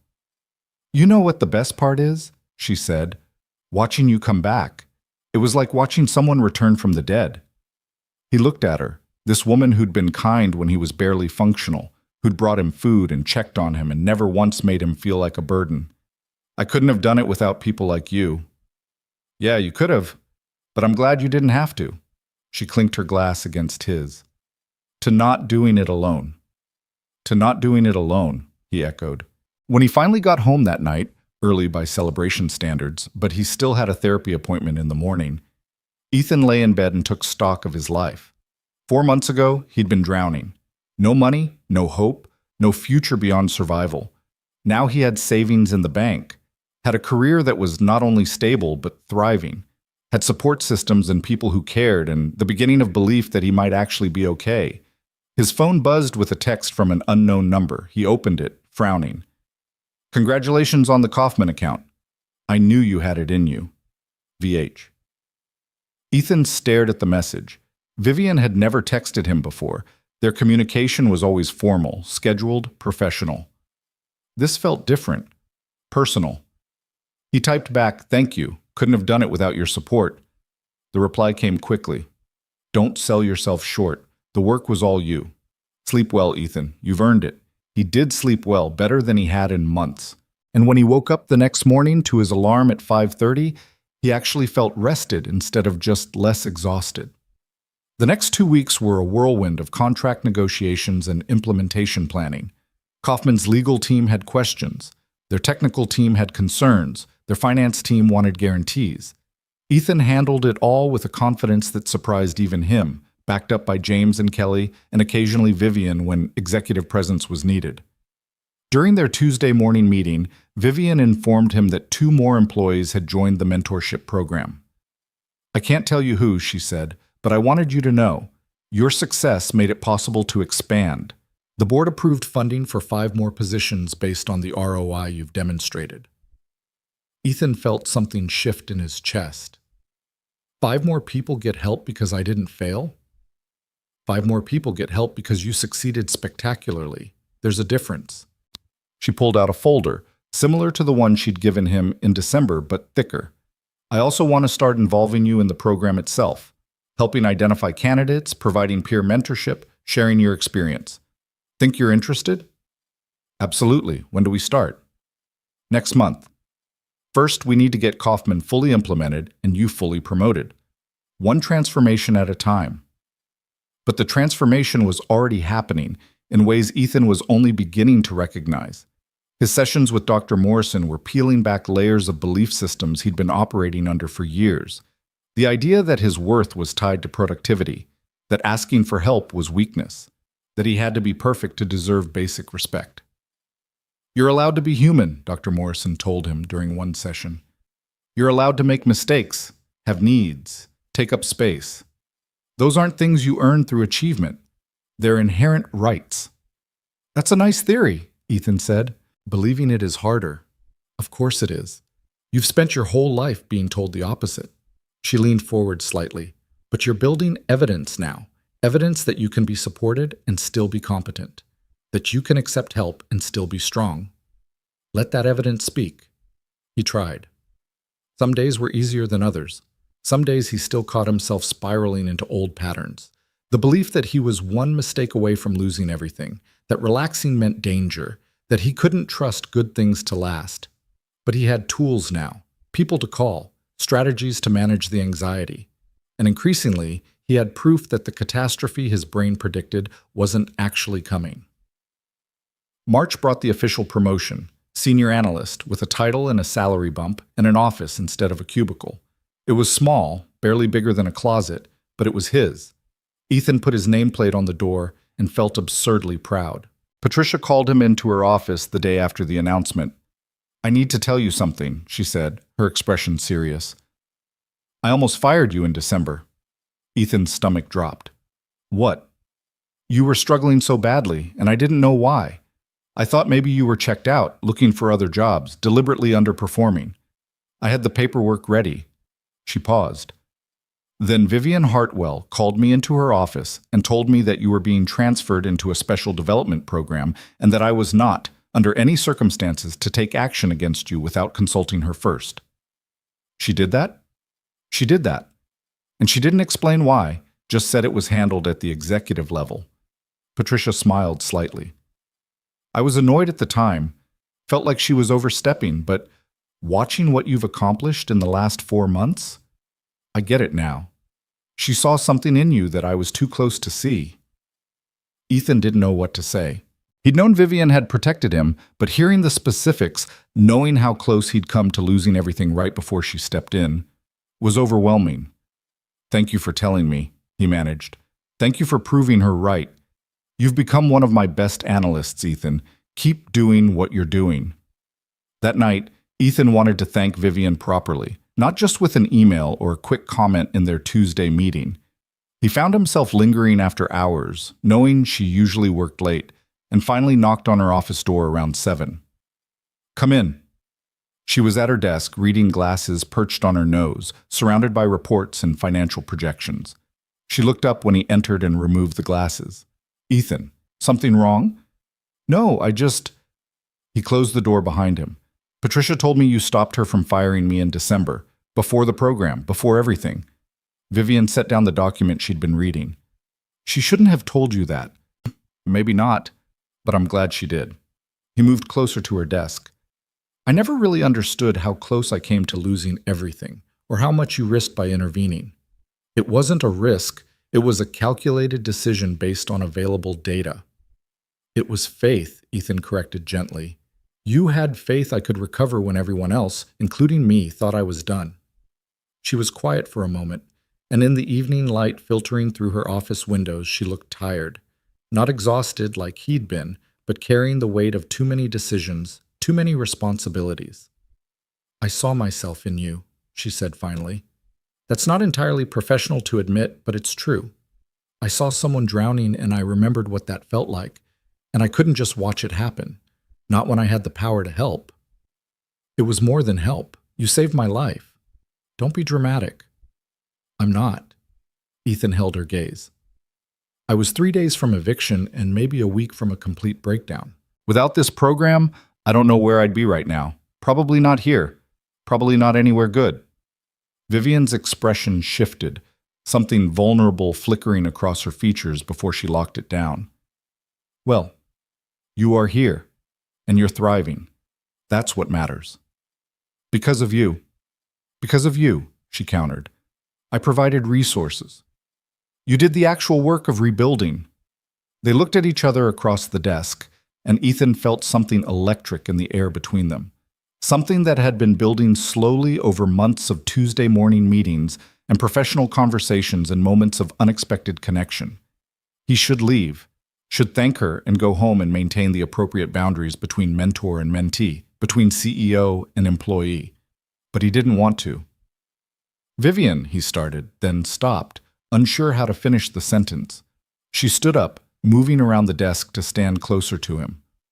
"Whatever you're about to say, think very carefully. We have a professional relationship. I'm your boss, the power dynamic. I know. I understand all of that." His heart was pounding. "But I also think you feel this too, whatever this is." Her jaw tightened. "Ethan, am I wrong?" The silence stretched between them, heavy with possibility and danger. Finally, Vivian spoke, her voice low. "No, you're not wrong." The admission hung in the air like a confession. Ethan's breath caught. "But that doesn't mean we act on it," Vivian continued firmly. "This program, your career, everything we've built, it's all predicated on appropriate professional boundaries. If we cross that line, we risk everything." "I know." And he did know. Understood the complications, the potential for disaster, all the reasons this was a terrible idea. But standing here in her office with the city lights starting to twinkle outside, and Vivian looking at him with an expression that matched the want he felt in his own chest, those reasons felt distant and academic. "I should go," he said, not moving. "Yes, you should." Neither of them moved. Vivian closed her eyes briefly, and when she opened them, something in her expression had shifted. There's a leadership conference in Colorado next month. 2 days of workshops and networking. I'm required to attend, and I'm allowed to bring 2 senior staff members. I was planning to bring Patricia and Robert from sales. Okay, Ethan said slowly, not understanding where this was going. But Robert can't make it, scheduling conflict. So there's an open spot. She met his eyes. Would you be interested? His pulse kicked up. In attending a conference with you? In attending a professional development opportunity that happens to be in a different state, away from the office, where the normal daily pressures and constraints don't apply? Her voice was carefully neutral. Purely professional, of course. Of course. Except they both knew it wasn't. Couldn't be. Not with this tension crackling between them. Ethan knew he should say no. Should maintain the boundaries, protect what they'd built, be smart about the consequences. Yes, he heard himself say. I'm interested. Vivian nodded once, her expression giving nothing away. Good. I'll have my assistant send you the details. Now go home, Ethan. Get some rest. He left, his mind spinning, his heart racing with equal parts anticipation and apprehension. Whatever was happening between them, whatever this was becoming, they'd crossed some invisible threshold tonight. There was no going back to purely professional now, even if they tried. The question was, what came next? The month leading up to the Colorado conference felt like walking a tightrope.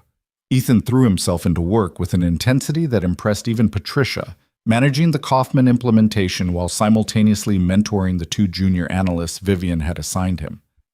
The work was demanding, but no longer crushing. He had the energy for it now, the mental clarity that came from actually taking care of himself. But underneath the professional productivity ran a current of anticipation that made his chest tight every time he thought about Colorado. About 2 days away from the office with Vivian, away from the structured safety of their Tuesday morning meetings, and the carefully maintained distance they'd been preserving since that night in her office, Dr. Morrison noticed the shift during their weekly session. You seem distracted, she observed. Not in a bad way necessarily, but somewhere else mentally. What's going on? Ethan hesitated. The therapist-client privilege meant anything he said stayed confidential, but admitting it out loud felt dangerous, like it would make the situation more real, more complicated. There's a professional conference next month, he said carefully. Leadership development. Vivian invited me to attend. Dr. Morrison's expression remained neutral. And that's causing you anxiety? Not anxiety exactly, more like, he searched for the right word, anticipation, maybe some concern about boundaries. Boundaries between you and Ms. Hartwell? There was no judgment in her voice, just curiosity. Ethan took a breath and decided to be honest. I think I have feelings for her. Inappropriate feelings, given that she's my boss and my mentor, and the person who basically saved my life. Why do you consider those feelings inappropriate? Because of the power dynamic. Because she's in a position of authority over me. Because if anything happened between us, it could compromise everything we've built. The program, my career, her reputation. Dr. Morrison nodded slowly.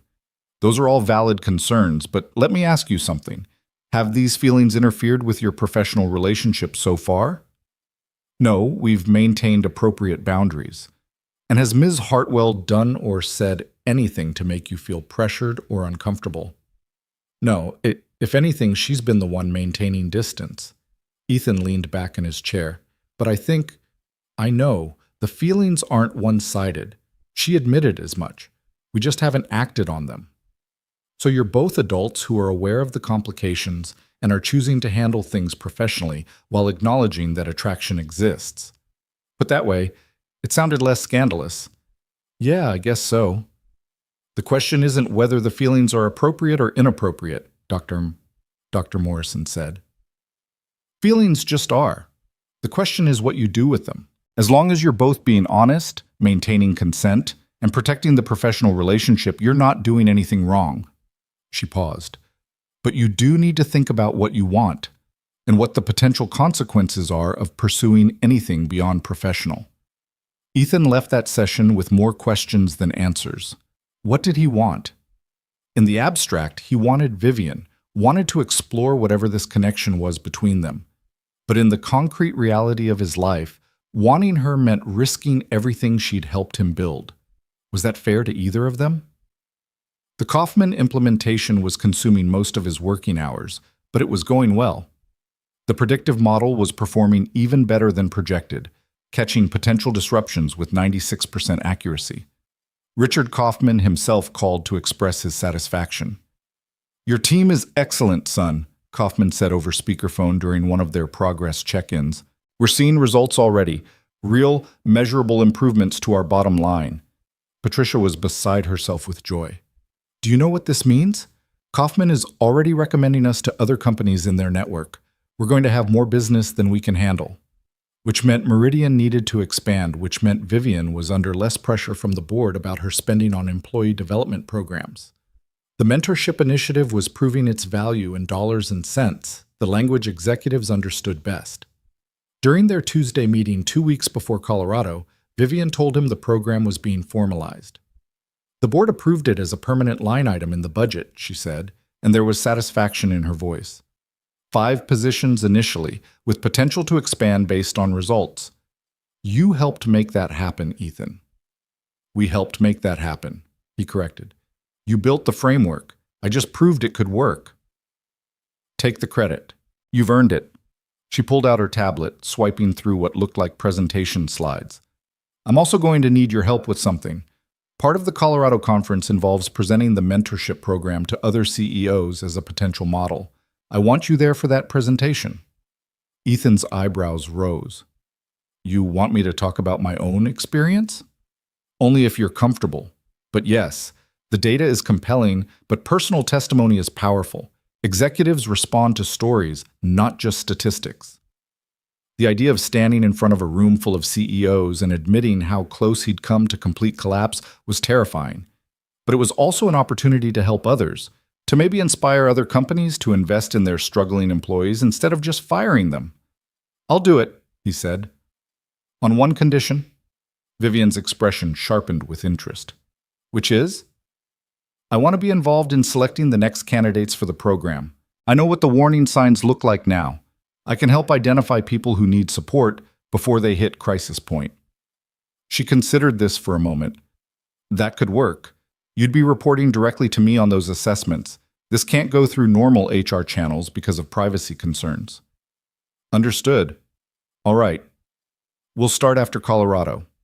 She glanced at her watch. "Speaking of which, I'm finalizing the travel arrangements today. We leave Thursday afternoon, conference runs Friday and Saturday, return Sunday morning. 3 days. 72 hours in close proximity. Professional but not." Ethan's pulse quickened. "Sounds good," he managed to say evenly. Vivian's eyes met his, and for just a moment, her professional mask slipped. He saw the same anticipation he felt reflected in her expression, the same awareness of what might happen when they were away from the careful constraints of the office. Then she blinked, and it was gone, replaced by cool professionalism. "I'll have my assistant send you the itinerary. We're staying at the conference hotel, separate rooms, obviously, and there will be several networking events in the evenings." "Obviously," Ethan echoed, though the specification of separate rooms felt pointed, a reminder that despite whatever tension existed between them, they were maintaining boundaries. For now. The week before the conference, Ethan received an unexpected visitor at his office. Marcus Chen, one of the junior analysts he'd been mentoring, knocked hesitantly on his doorframe. "Got a minute?" Marcus asked. "Sure. Come in." Ethan gestured to the chair across from his desk. Marcus was 24, fresh out of grad school, brilliant with data but rough around the edges professionally. "What's up?" Marcus sat down, looking uncomfortable. "I wanted to ask you something kind of personal. You can tell me to mind my own business if you want." "Okay." "A few months ago, you were struggling, like really struggling. I could see it even though you tried to hide it." Marcus twisted his hands together. "And then something changed. You got better, really fast. I was wondering, how did you do that?" Ethan studied the younger man carefully. "Why are you asking?" "Because I think I might be heading in the same direction. Not as bad yet, but..." Marcus's voice cracked slightly. "My student loans are crushing me. I'm working side gigs just to cover rent. I'm not sleeping enough and I'm starting to make mistakes, and I don't know how to stop the spiral. There it was. The exact pattern Vivian had recognized in Ethan, the slow motion collapse that happened when talented people were drowning in circumstances beyond their control. Have you talked to anyone about this? Your supervisor? HR? Marcus shook his head. I'm afraid if I admit I'm struggling, they'll think I can't handle the job. I just got here. I can't already be failing. The words were so familiar they hurt. Ethan had said almost the exact same thing to himself 6 months ago. You're not failing, Ethan said firmly. You're dealing with external pressures that are affecting your work. That's different, and there are resources that can help. What resources? This was the moment. The chance to potentially bring Marcus into the mentorship program to offer him the same lifeline Vivian had offered Ethan. But he needed to clear it with Vivian first, couldn't make promises without authorization. Give me 24 hours, Ethan said. I need to make a call. But Marcus, you did the right thing by coming to me. Don't let this eat at you in silence. After Marcus left, Ethan immediately went to Vivian's office. Her assistant tried to stop him. She was in a meeting, but Ethan insisted it was urgent. Vivian stepped out into the hallway, her expression concerned. What's wrong? Marcus Chen just came to my office. He's drowning financially. Student loans, can't make rent, working himself into the ground. I think he's a candidate for the mentorship program. Vivian's expression shifted from concerned to focused. Tell me everything. Ethan relayed the conversation. Vivian listened intently, asking questions about Marcus's work performance, his potential, the severity of his situation. All right, she said when he finished. I'll pull his file and review his performance metrics. If everything checks out, we can bring him in. Good catch, Ethan. He came to me because he noticed I got better. He wanted to know how. What did you tell him? That there were resources. I didn't mention the program specifically. That felt like your call to make. Vivian nodded approvingly. Smart. Let me do the vetting. If he's a fit, we'll bring him in next week. She paused. This is exactly the kind of early intervention the program is designed for, catching people before they hit rock bottom instead of after. 3 days later, Marcus Chen became the 4th member of the mentorship program. Ethan sat in on the initial meeting where Vivian explained the offer, watched Marcus's face cycle through disbelief, hope, and overwhelming relief. It was like watching his own reaction in a mirror. Thank you, Marcus said, his voice thick with emotion. I can't. You don't have to thank me yet, Vivian said. Thank me when you're thriving. For now, just accept the help and do the work. After Marcus left, Vivian turned to Ethan. You're going to be his primary mentor. I'll handle the executive oversight, but you'll do the weekly check-ins, help him navigate the program, be the person he can talk to when things get hard. Me? Are you sure? You've lived this. You know what he's going through better than I do, and you've demonstrated excellent judgment in identifying him as a candidate. Her expression softened slightly. Besides, helping others is part of your own recovery, Doctor. Morrison would probably tell you the same thing. She was right. Having purpose beyond his own survival, being able to give back in a meaningful way, it felt good. Felt like closing a circle. The day before the Colorado trip, Ethan met with David Chen for their regular financial check-in. His emergency fund was fully funded now, 6 months of expenses sitting safely in a high-yield savings account. His credit card debt was down to almost nothing. His student loans were on an aggressive repayment plan that would have them cleared in 5 years instead of 20. You've done remarkable work, David said, reviewing the spreadsheets. Honestly, some of the best financial recovery I've seen. You should be proud. I had excellent guidance, Ethan replied. Guidance only works if you follow it. Plenty of people get good advice and ignore it. David closed his laptop. So, what are your next goals? Now that we've handled the crisis management, we can start thinking bigger. They talked about retirement planning, investment strategies, maybe saving for a down payment on a house eventually, things that felt absurdly normal and achievable after months of just trying to survive. Walking out of that meeting, Ethan felt a wave of gratitude so intense it almost knocked him over. 6 months ago, he'd been 3 days from eviction. Now he was planning for retirement. The transformation was almost incomprehensible. He texted Vivian without thinking. Just finished with David. Can't believe how far I've come. Thank you for making this possible. Her response came 10 minutes later. You made it possible. I just helped clear the path. Safe travels tomorrow. See you at the airport. The flight to Denver left at 2 in the afternoon. Ethan arrived at the airport an hour early, checked his bag, and was heading toward security when he saw Vivian standing near the first-class check-in counter. She wore dark jeans and a cashmere sweater instead of her usual suits, her hair down instead of pulled back. She looked younger, less intimidating, almost approachable. Their eyes met across the terminal, and Ethan felt his heart kick against his ribs. This was happening. They were really doing this. Vivian gestured him over. They upgraded us both to first class, perk of booking through corporate travel. The flight was smooth and uneventful, but sitting beside Vivian in the spacious first-class seats felt intimate in a way their office interactions never did. They talked about work at first, the conference agenda, the presentation they'd be giving, networking strategies. But somewhere over Kansas, the conversation shifted. Can I ask you something personal? Ethan said. Vivian glanced at him, her expression guarded. You can ask. I might not answer. Your ex-fiancé, the one who went to prison. Do you ever think about him? She was quiet for a long moment. Sometimes, not often anymore.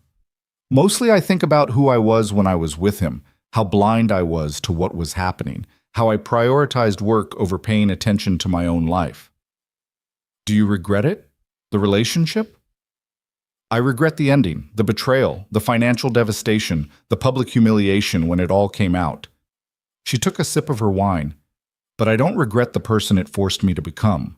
I learned things about myself in that collapse that I needed to learn. Like what?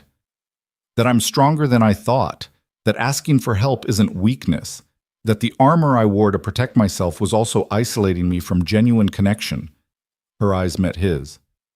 Sound familiar? Very, Ethan admitted. They lapsed into comfortable silence. Outside the window, clouds stretched endlessly white and pure. Inside the plane, the muted conversations of other passengers and the steady hum of the engines created a bubble of privacy. What about you? Vivian asked. Do you think about Sarah? Less and less. I was angry for a long time, angry that she left, angry about the money, angry that she got to move on while I was drowning. He considered his words carefully. But now I mostly feel grateful. Grateful?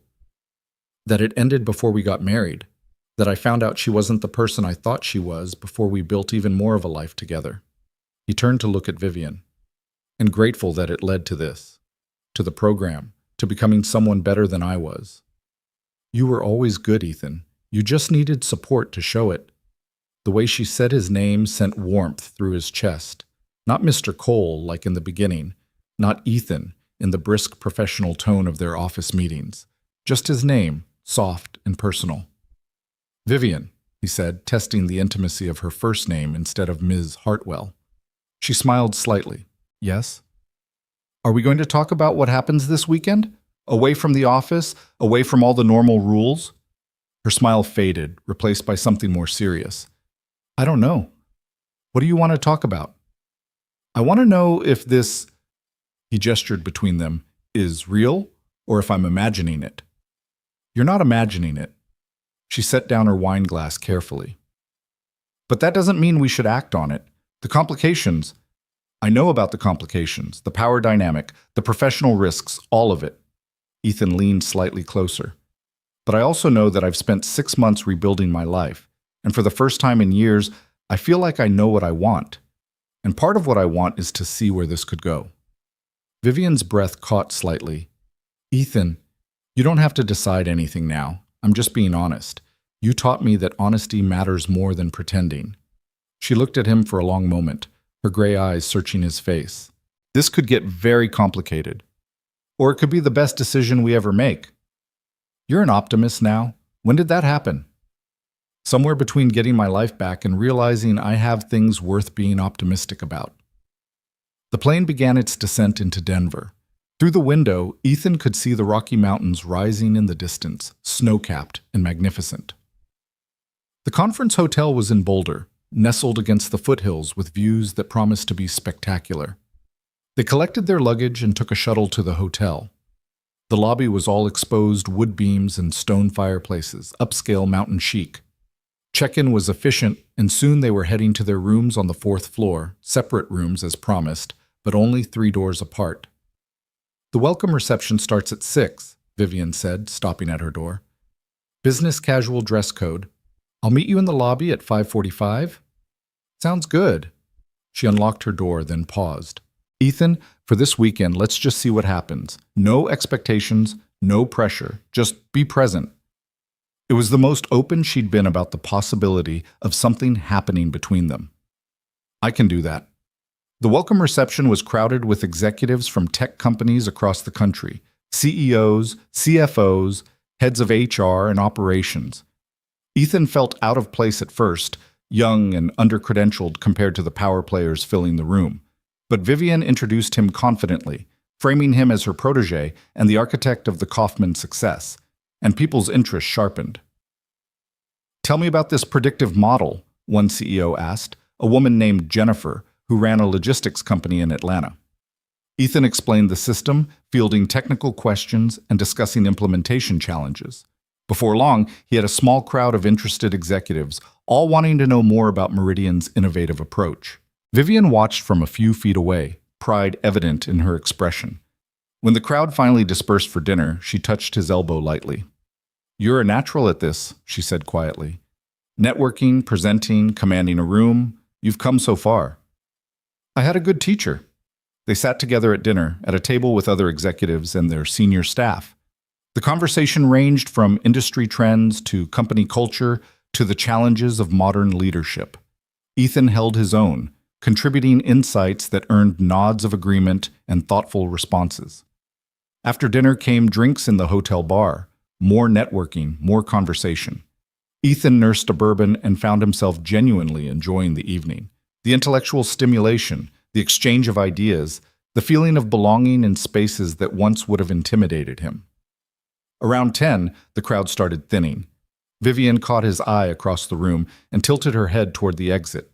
They said their goodbyes and headed for the elevators. "That was exhausting," she said once they were alone in the elevator car. "But productive. I think you made some valuable connections." "So did you.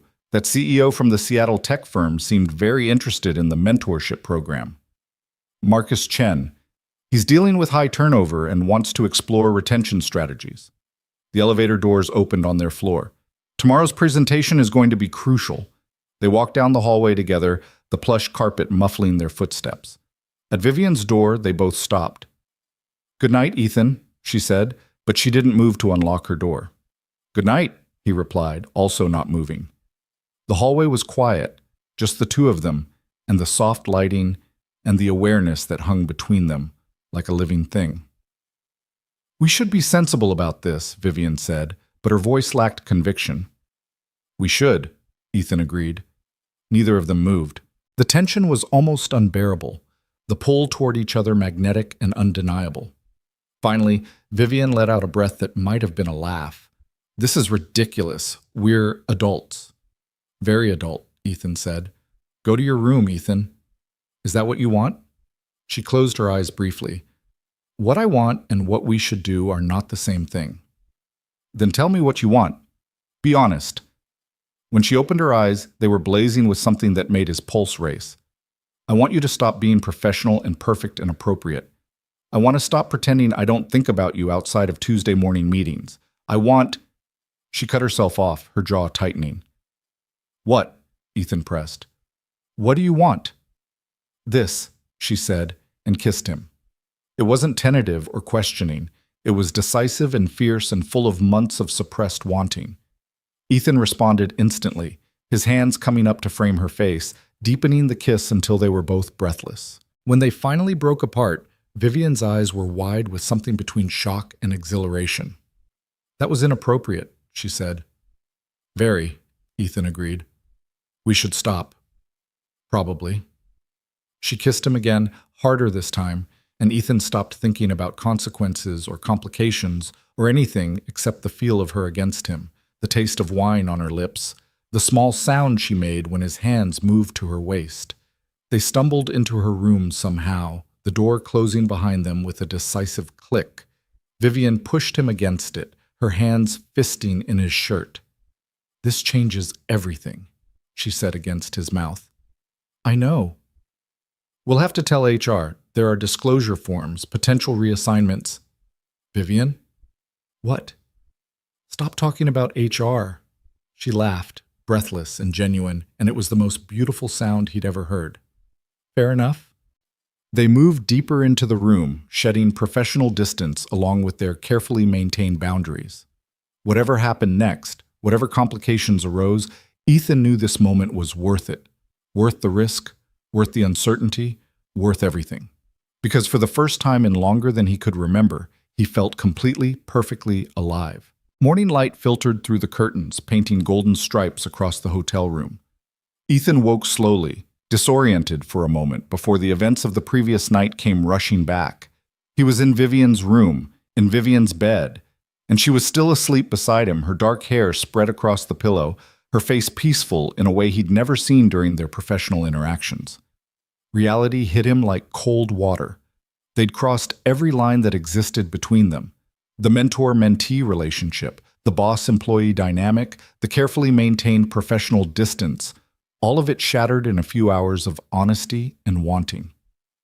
Ethan's first instinct was panic. What had they done? How would they walk this back? But looking at Vivian's sleeping face, he found he didn't want to walk it back. Didn't regret it. The complications were real, but so was this connection between them. Vivian's eyes opened, gray and clear and immediately alert. She looked at him for a long moment without speaking. "Morning," Ethan said quietly. "Morning." She didn't move away, didn't pull the professional mask back on. "We need to talk about this." "I know." She sat up, pulling the sheet with her, and Ethan could see her brain already working through scenarios and consequences. This can't be a secret. The power dynamic makes secrecy dangerous, for both of us, but especially for you. "I agree." "We'll need to disclose to HR as soon as we're back.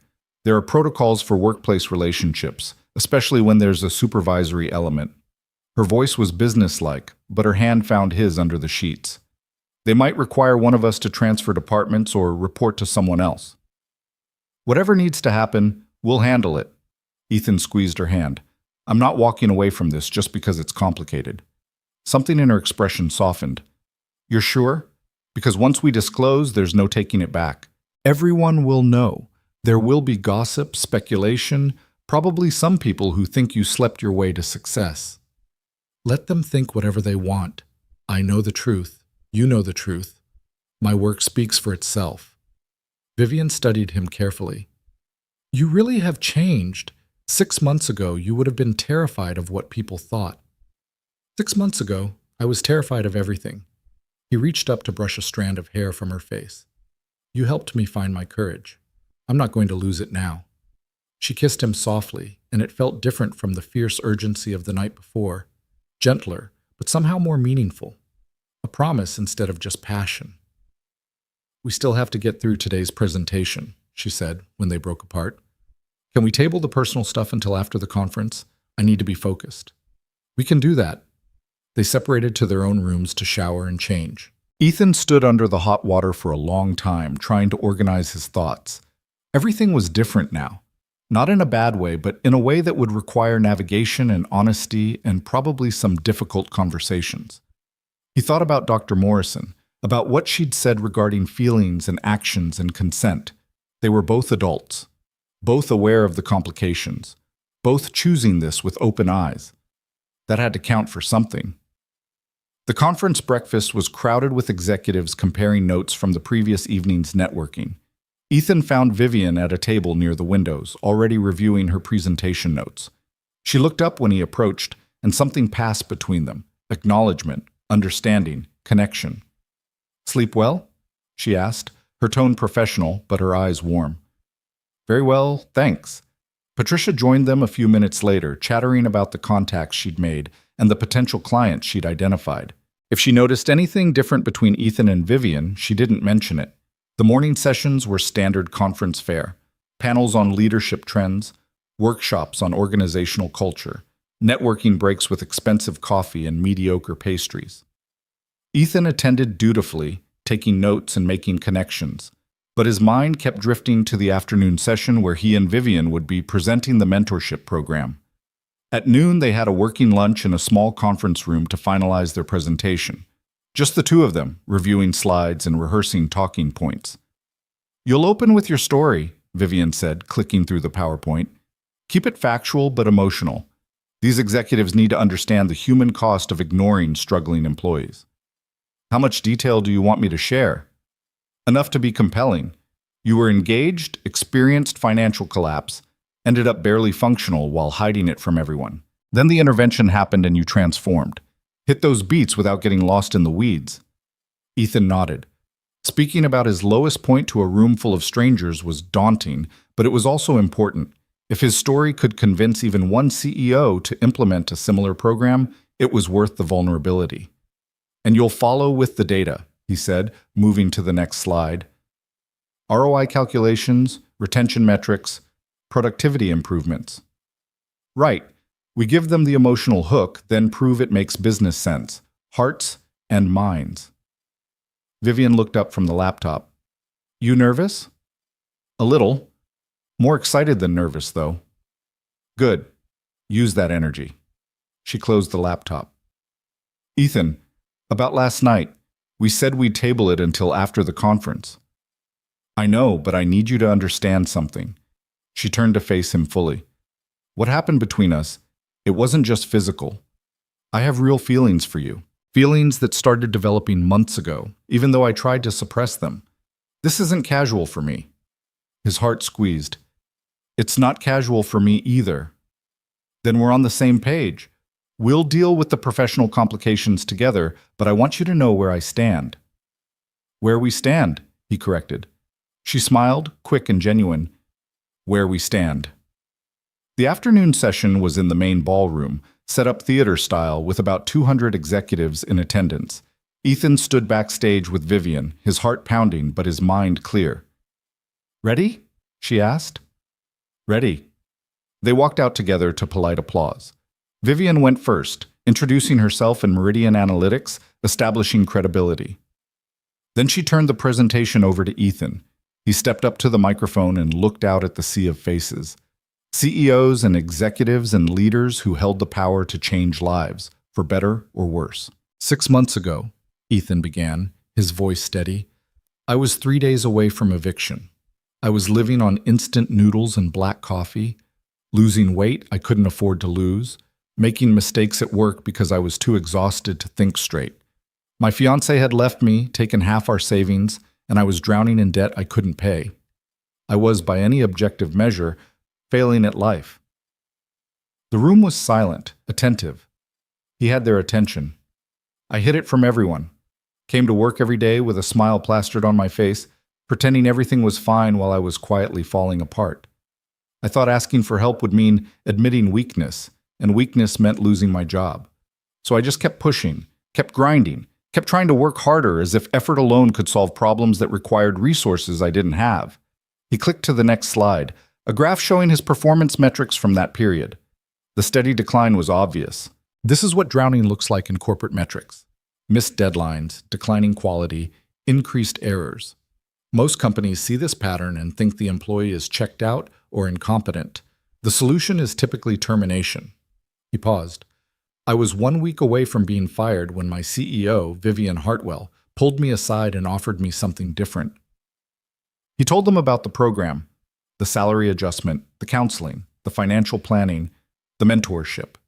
He showed them his performance metrics from the last 4 months, the dramatic upward trajectory. Then he told them about the Kaufman account, about landing an $8 million client and building innovative solutions. That's the same person, he said, pointing between the 2 sets of graphs. Same brain, same skills, same potential.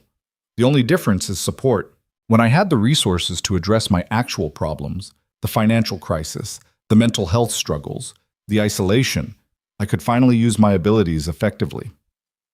Vivian took over then, walking through the business case, the cost of the program versus the cost of turnover and lost productivity. The ROI calculations that showed every dollar invested in struggling employees returned $3 in value. The retention statistics, the satisfaction surveys, the expansion plans. This isn't charity, Vivian said firmly. This is smart business. We're not saving failing employees. We're preventing good employees from failing in the first place. There's a difference. The Q&A session that followed was intense. Executives asked about implementation costs, about how to identify candidates, about potential abuse of the system, about metrics and outcomes and scalability. Ethan and Vivian fielded every question with data and examples and honest acknowledgement of challenges. A CEO from a manufacturing company in Detroit raised his hand. How do you prevent this from becoming an entitlement? From employees expecting bailouts whenever they make poor financial decisions? Ethan answered before Vivian could.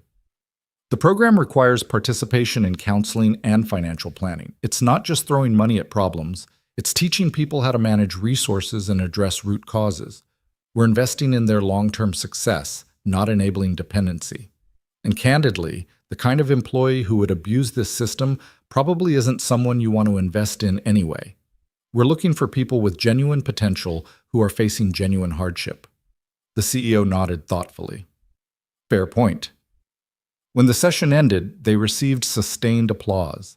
Executives lined up afterward with business cards and questions about consulting services and requests for more detailed information about program implementation. Marcus Chen, the CEO from Seattle who'd talked to Vivian the night before, approached with enthusiasm. That was powerful, really powerful. I want to implement something similar at my company. Can we set up a call next week to discuss specifics? Absolutely, Vivian said, handing him her card. I'll have my assistant coordinate. They spent the next hour networking, answering questions, making connections. By the time the room finally cleared, Ethan felt wrung out but exhilarated. That went well, Vivian said, gathering her materials. Better than well. I think we just opened a new revenue stream for Meridian, consulting on employee development programs. We make a good team. She looked at him, and the professional distance slipped again. Yes, we do. The evening reception was celebratory. Word had spread about their presentation, and multiple executives approached Ethan to praise his courage in sharing his story. Patricia was over the moon about the business opportunities they'd generated. Do you know how many potential clients asked about our services? She said, slightly drunk on champagne and success. This conference has already paid for itself 10 times over. Around 9, Vivian caught Ethan's eye and gestured toward the exit. They slipped away from the party, walking out into the cool Colorado evening. The hotel had a terrace overlooking the mountains, and they stood at the railing, looking out at the peaks silhouetted against the darkening sky. I'm proud of you, Vivian said quietly. What you did today, sharing your story like that, it took real courage. I learned from the best. She turned to face him. We need to talk about what happens when we get back. I know. I'll call HR first thing Monday morning. Request a meeting to disclose the relationship. They'll probably require you to report to Patricia instead of me, at least for performance reviews and evaluations. We'll need to establish clear boundaries between personal and professional. I can handle that. There's going to be gossip, speculation. Some people will assume I promoted you because of personal reasons, not merit. My work speaks for itself. The Kaufman account, the presentation today, those are objective achievements. I know that, but perception matters.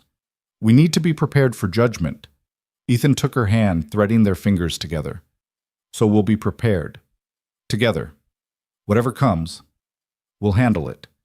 She looked at him for a long moment, her expression soft. When did you become so certain about everything? Somewhere between survival mode and actually living. You helped me find that certainty. We helped each other find it. They stood there in the mountain air, hands linked, looking out at the vast darkness punctuated by distant lights. The conference had gone better than either of them could have hoped. The program was validated, expanding, potentially transforming how other companies approached employee development. And this thing between them, complicated, risky, real, was out in the open now. Do you regret it? Ethan asked. Last night? No, do you? Not even a little. Vivian smiled, and it reached her eyes in a way her professional smiles never did. Good. Because I don't do casual, Ethan. If we're doing this, we're doing it right. Full disclosure, proper boundaries, honest communication. I wouldn't want it any other way. They went back to her room that night, but slower, more deliberate, less urgency and more intention. And when Ethan woke up the next morning with Vivian curled against him, he felt a peace he hadn't experienced in years. The flight home Sunday afternoon was quiet. Patricia sat several rows behind them, buried in her laptop, organizing all the new business leads. Ethan and Vivian sat together, ostensibly reviewing conference notes, actually just being present with each other. "Nervous about tomorrow?" Vivian asked. "A little, mostly just ready to get it over with. HR will be professional, probably a bit bureaucratic, but they'll handle it appropriately. And then? And then we figure out how to make this work. The relationship, the professional boundaries, all of it." She glanced at him. "I don't have all the answers, Ethan. This is new territory for me, too. We'll figure it out together." Monday morning, Vivian called him at 7. "HR meeting is at 10, conference room B, both of us." "I'll be there." The meeting was with Jennifer Walsh, head of HR, and her deputy, Michael Torres. They were professional and efficient, asking direct questions about when the relationship started, whether there had been any coercion or pressure, how they planned to manage conflicts of interest. "To be clear," Jennifer said, reviewing her notes, "Miss Hartwell, you are currently Mr. Cole's direct supervisor?" "For the mentorship program, yes. His official supervisor for performance reviews is Patricia Henderson. But you have significant influence over his career trajectory." "I do," Vivian acknowledged, "which is why we're here. We want to establish appropriate boundaries and safeguards." Michael pulled up a document on his tablet. "We have protocols for this. Given the power dynamic, we recommend that Mr. Cole be formally reassigned to report exclusively to Ms. Henderson. Ms. Hartwell can continue to oversee the mentorship program, but all performance evaluations, promotion decisions, and salary adjustments for Mr. Cole will go through Ms. Henderson and require approval from at least one other executive." "That's acceptable," Vivian said. "Mr. Cole," Jennifer asked, "do you have any concerns about this arrangement?" "No. It makes sense to have clear separation between personal and professional." They went through additional protocols: disclosure to their immediate teams, recusal from certain decisions, annual reviews of the arrangement to ensure no conflicts had developed. It was thorough and slightly awkward, but necessary. "One more thing," Jennifer said as they were wrapping up. "There will likely be gossip. Office relationships, especially between different levels of hierarchy, always generate talk. How you choose to handle that is up to you, but I'd recommend being matter-of-fact about it. Don't hide, but don't overshare." "Understood," Ethan said. After the meeting, Vivian walked him back toward his office. "Well, that's done. Official and documented. How do you feel?" "Relieved, mostly. I don't like secrecy." She paused outside his door. "I need to tell Patricia myself, before the rumor mill does." "Makes sense. And you should probably tell your team. Marcus especially. He looks up to you." Ethan nodded. The conversation with Marcus would be important. He didn't want the younger analyst to think the mentorship program was just a way for Vivian to recruit romantic partners. Patricia took the news with surprising equanimity. "I had a feeling something was developing," she said when Vivian told her later that day. "The way you two looked at each other during the Colorado presentation, it was pretty obvious to anyone paying attention. You're not concerned about impropriety? Are you asking me as my boss or as someone wanting honest feedback?" "Honest feedback." Patricia leaned back in her chair. "I think you two are adults who made an adult decision. I've watched Ethan's transformation over the past 6 months, and it's been because of his own work, not favoritism. The Kaufman account was earned, not given.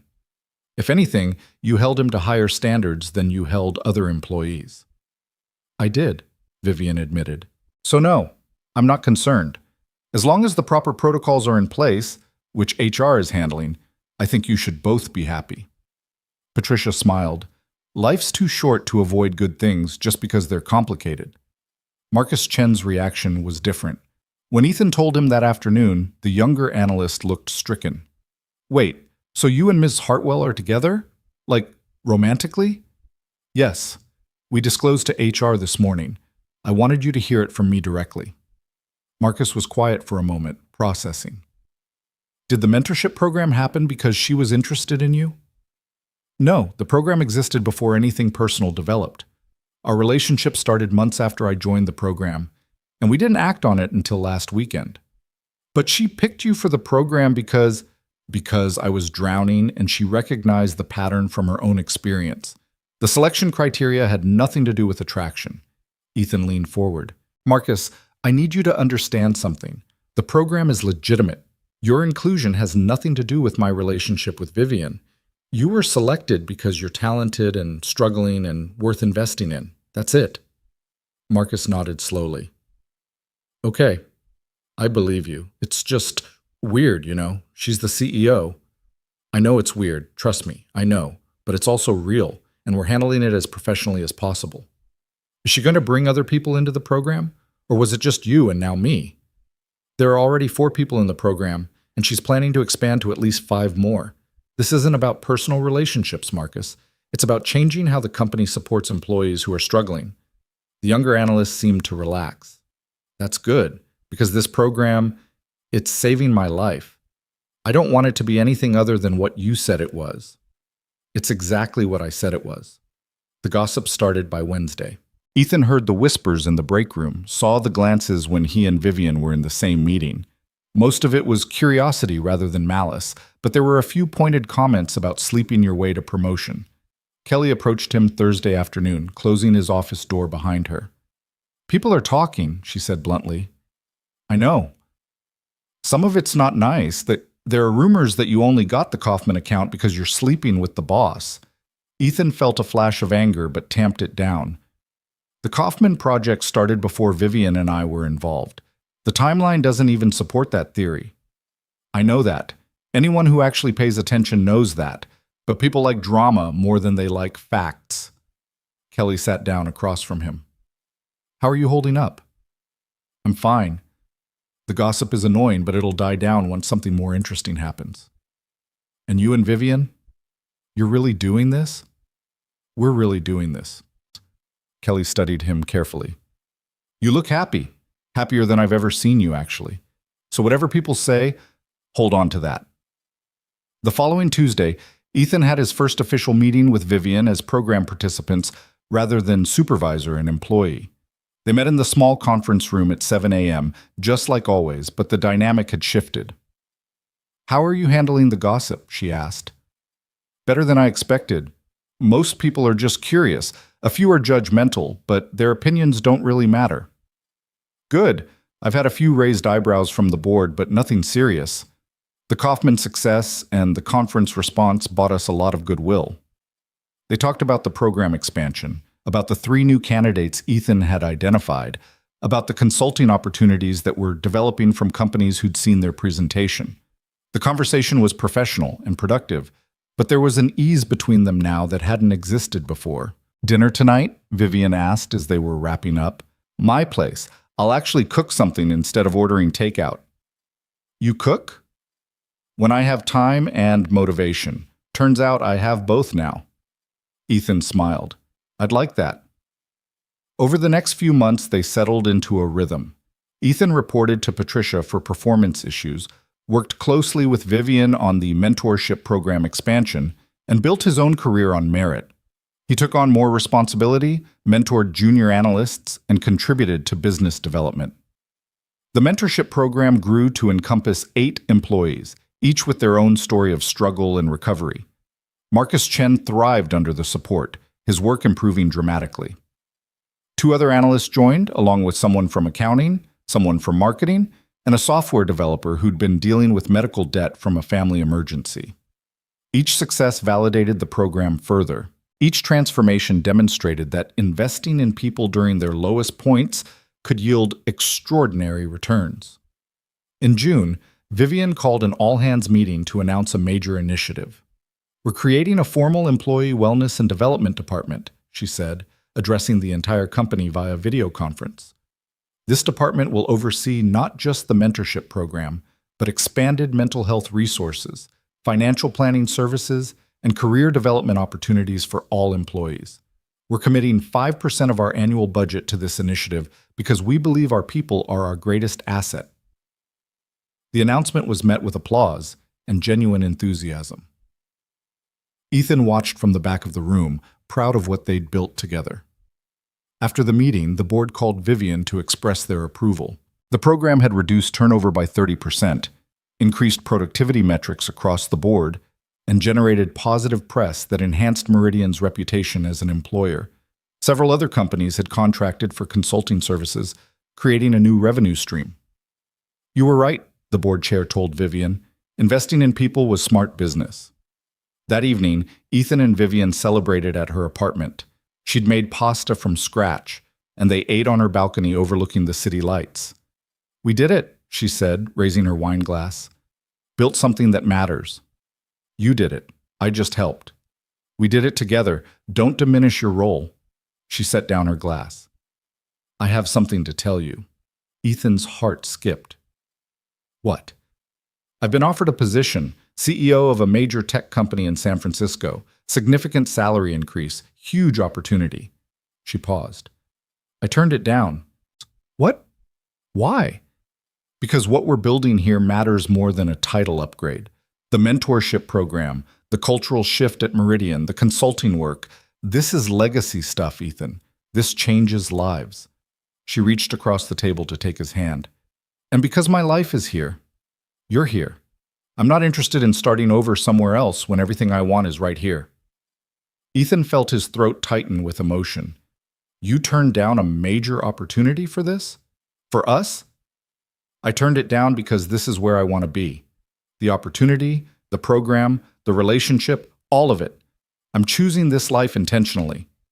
"I love you," Ethan said, the words coming out before he'd planned them. "I know we haven't said it yet, but I love you, and I need you to know that." Vivian's eyes brightened with tears. "I love you too. Have for months, probably. I just didn't want to say it until I was sure we could make this work.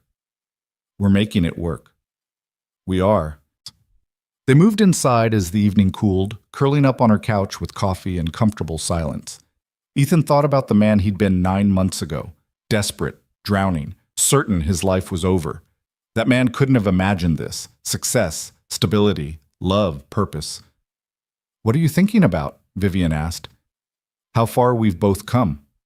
How that night at the holiday party changed everything." She smiled. "When I cornered you in the bathroom and you thought I was going to fire you?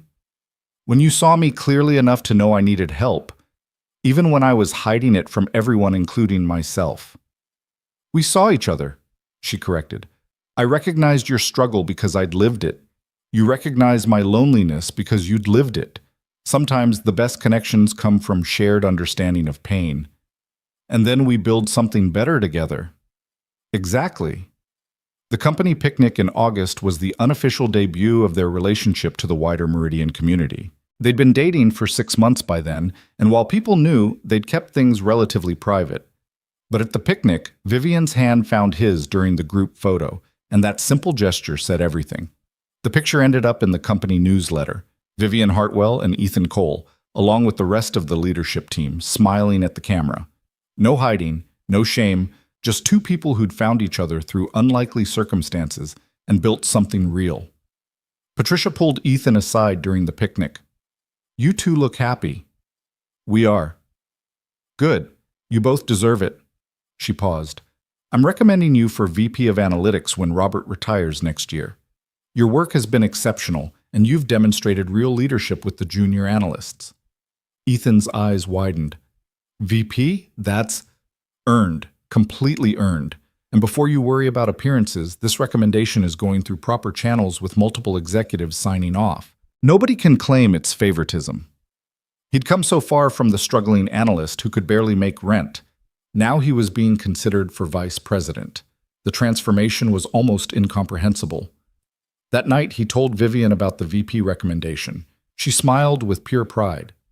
"You've earned that 10 times over. I'm not surprised. It feels surreal." "It's real. You're just not used to success yet." She pulled him closer. "Get used to it. You're going to have a lot more of it." In October, Meridian's quarterly earnings report included a special section on the Employee Wellness and Development Program. The metrics were undeniable: retention up, productivity up, Employee satisfaction scores the highest they'd ever been. The program had expanded to 15 participants, with plans to offer scaled versions of the support services to all employees. The business press noticed. Articles appeared in major publications about Meridian's innovative approach to employee development, often featuring interviews with Vivian about the philosophy behind the program. She always mentioned that the idea came from her own experience and was refined through working with employees like Ethan Cole, whose transformation demonstrated the program's potential. When asked directly about her relationship with Ethan during one interview, Vivian was matter-of-fact. "Yes, we're in a relationship. We disclosed it to HR, established appropriate professional boundaries, and have maintained those boundaries consistently. Our personal relationship developed after his participation in the mentorship program began and has no bearing on his professional achievements, which are extensive and well-documented." The interview ran with the headline, "CEO Vivian Hartwell on investing in people and finding love in unexpected places." It was respectful and focused on the program's success, mentioning their relationship only as context for their professional partnership. Ethan framed a copy of the article and hung it in his office, not because of the relationship mention, but because of the quote from Vivian. "Sometimes the best business decisions are also the most human ones. Treating employees like people instead of resources isn't just ethical, it's profitable." In December, exactly 1 year after the holiday party where everything changed, Meridian hosted another company celebration.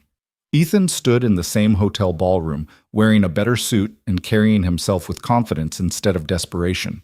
Vivian found him near the bar, stunning in a deep blue dress. "Thinking about last year?" she asked. "Hard not to? Same place? Completely different person?" "Not completely different. The core of who you are hasn't changed. You just have support now, resources, the ability to be your best self." Marcus Chen approached, grinning. "Mr. Cole, Ms. Hartwell, great party." "How are you doing, Marcus?" Vivian asked. "Really well. Paid off my credit cards last month, started saving for a house. My work on the Jennings account got mentioned in the quarterly report." His enthusiasm was infectious. "This program changed my life. I just wanted to say thank you." After he walked away, Ethan turned to Vivian. "That's what it's all about, isn't it? Giving people the chance to succeed?" "That's everything." The DJ started playing slow music, and couples drifted onto the dance floor. Vivian raised an eyebrow at Ethan. "Dance with me? In front of everyone?" "In front of everyone. No more hiding, remember?" They moved onto the floor together, and Ethan was aware of people watching, but he didn't care. Let them watch. Let them see that the struggling analyst and the fearsome CEO had found something worth celebrating. As they swayed to the music, Vivian spoke quietly. "I have something for you. It's not my birthday. I know, but it's the anniversary of the day I gave you that folder in the bathroom, the day everything changed." She pulled a small box from her clutch. "Open it later, in private." Ethan slipped the box into his pocket, his heart pounding. It was too small to be anything but jewelry, and the implications made his breath catch. They finished the dance, mingled with colleagues, celebrated the company's successful year. But Ethan's hand kept drifting to his pocket, feeling the shape of the box through the fabric. Later that night, back at Vivian's apartment, he finally opened it. Inside was a key on a simple silver keychain.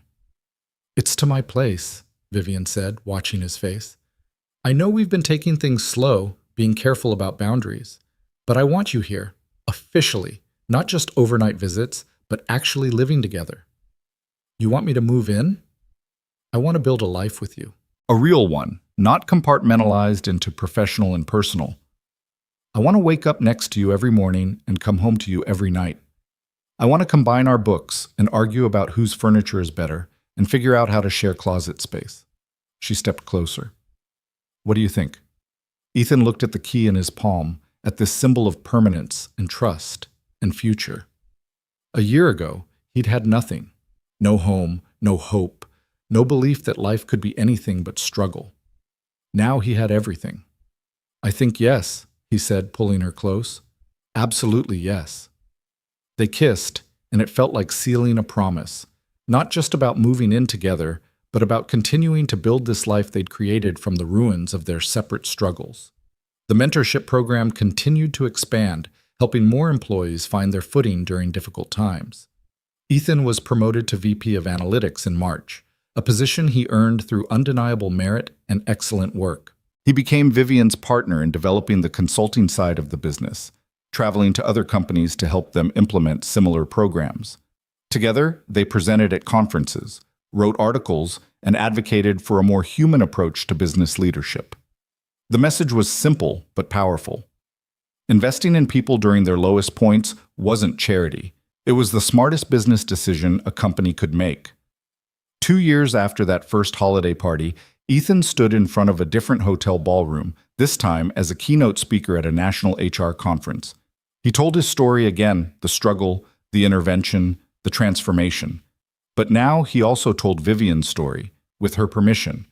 How she'd recognized his pattern because she'd lived it herself.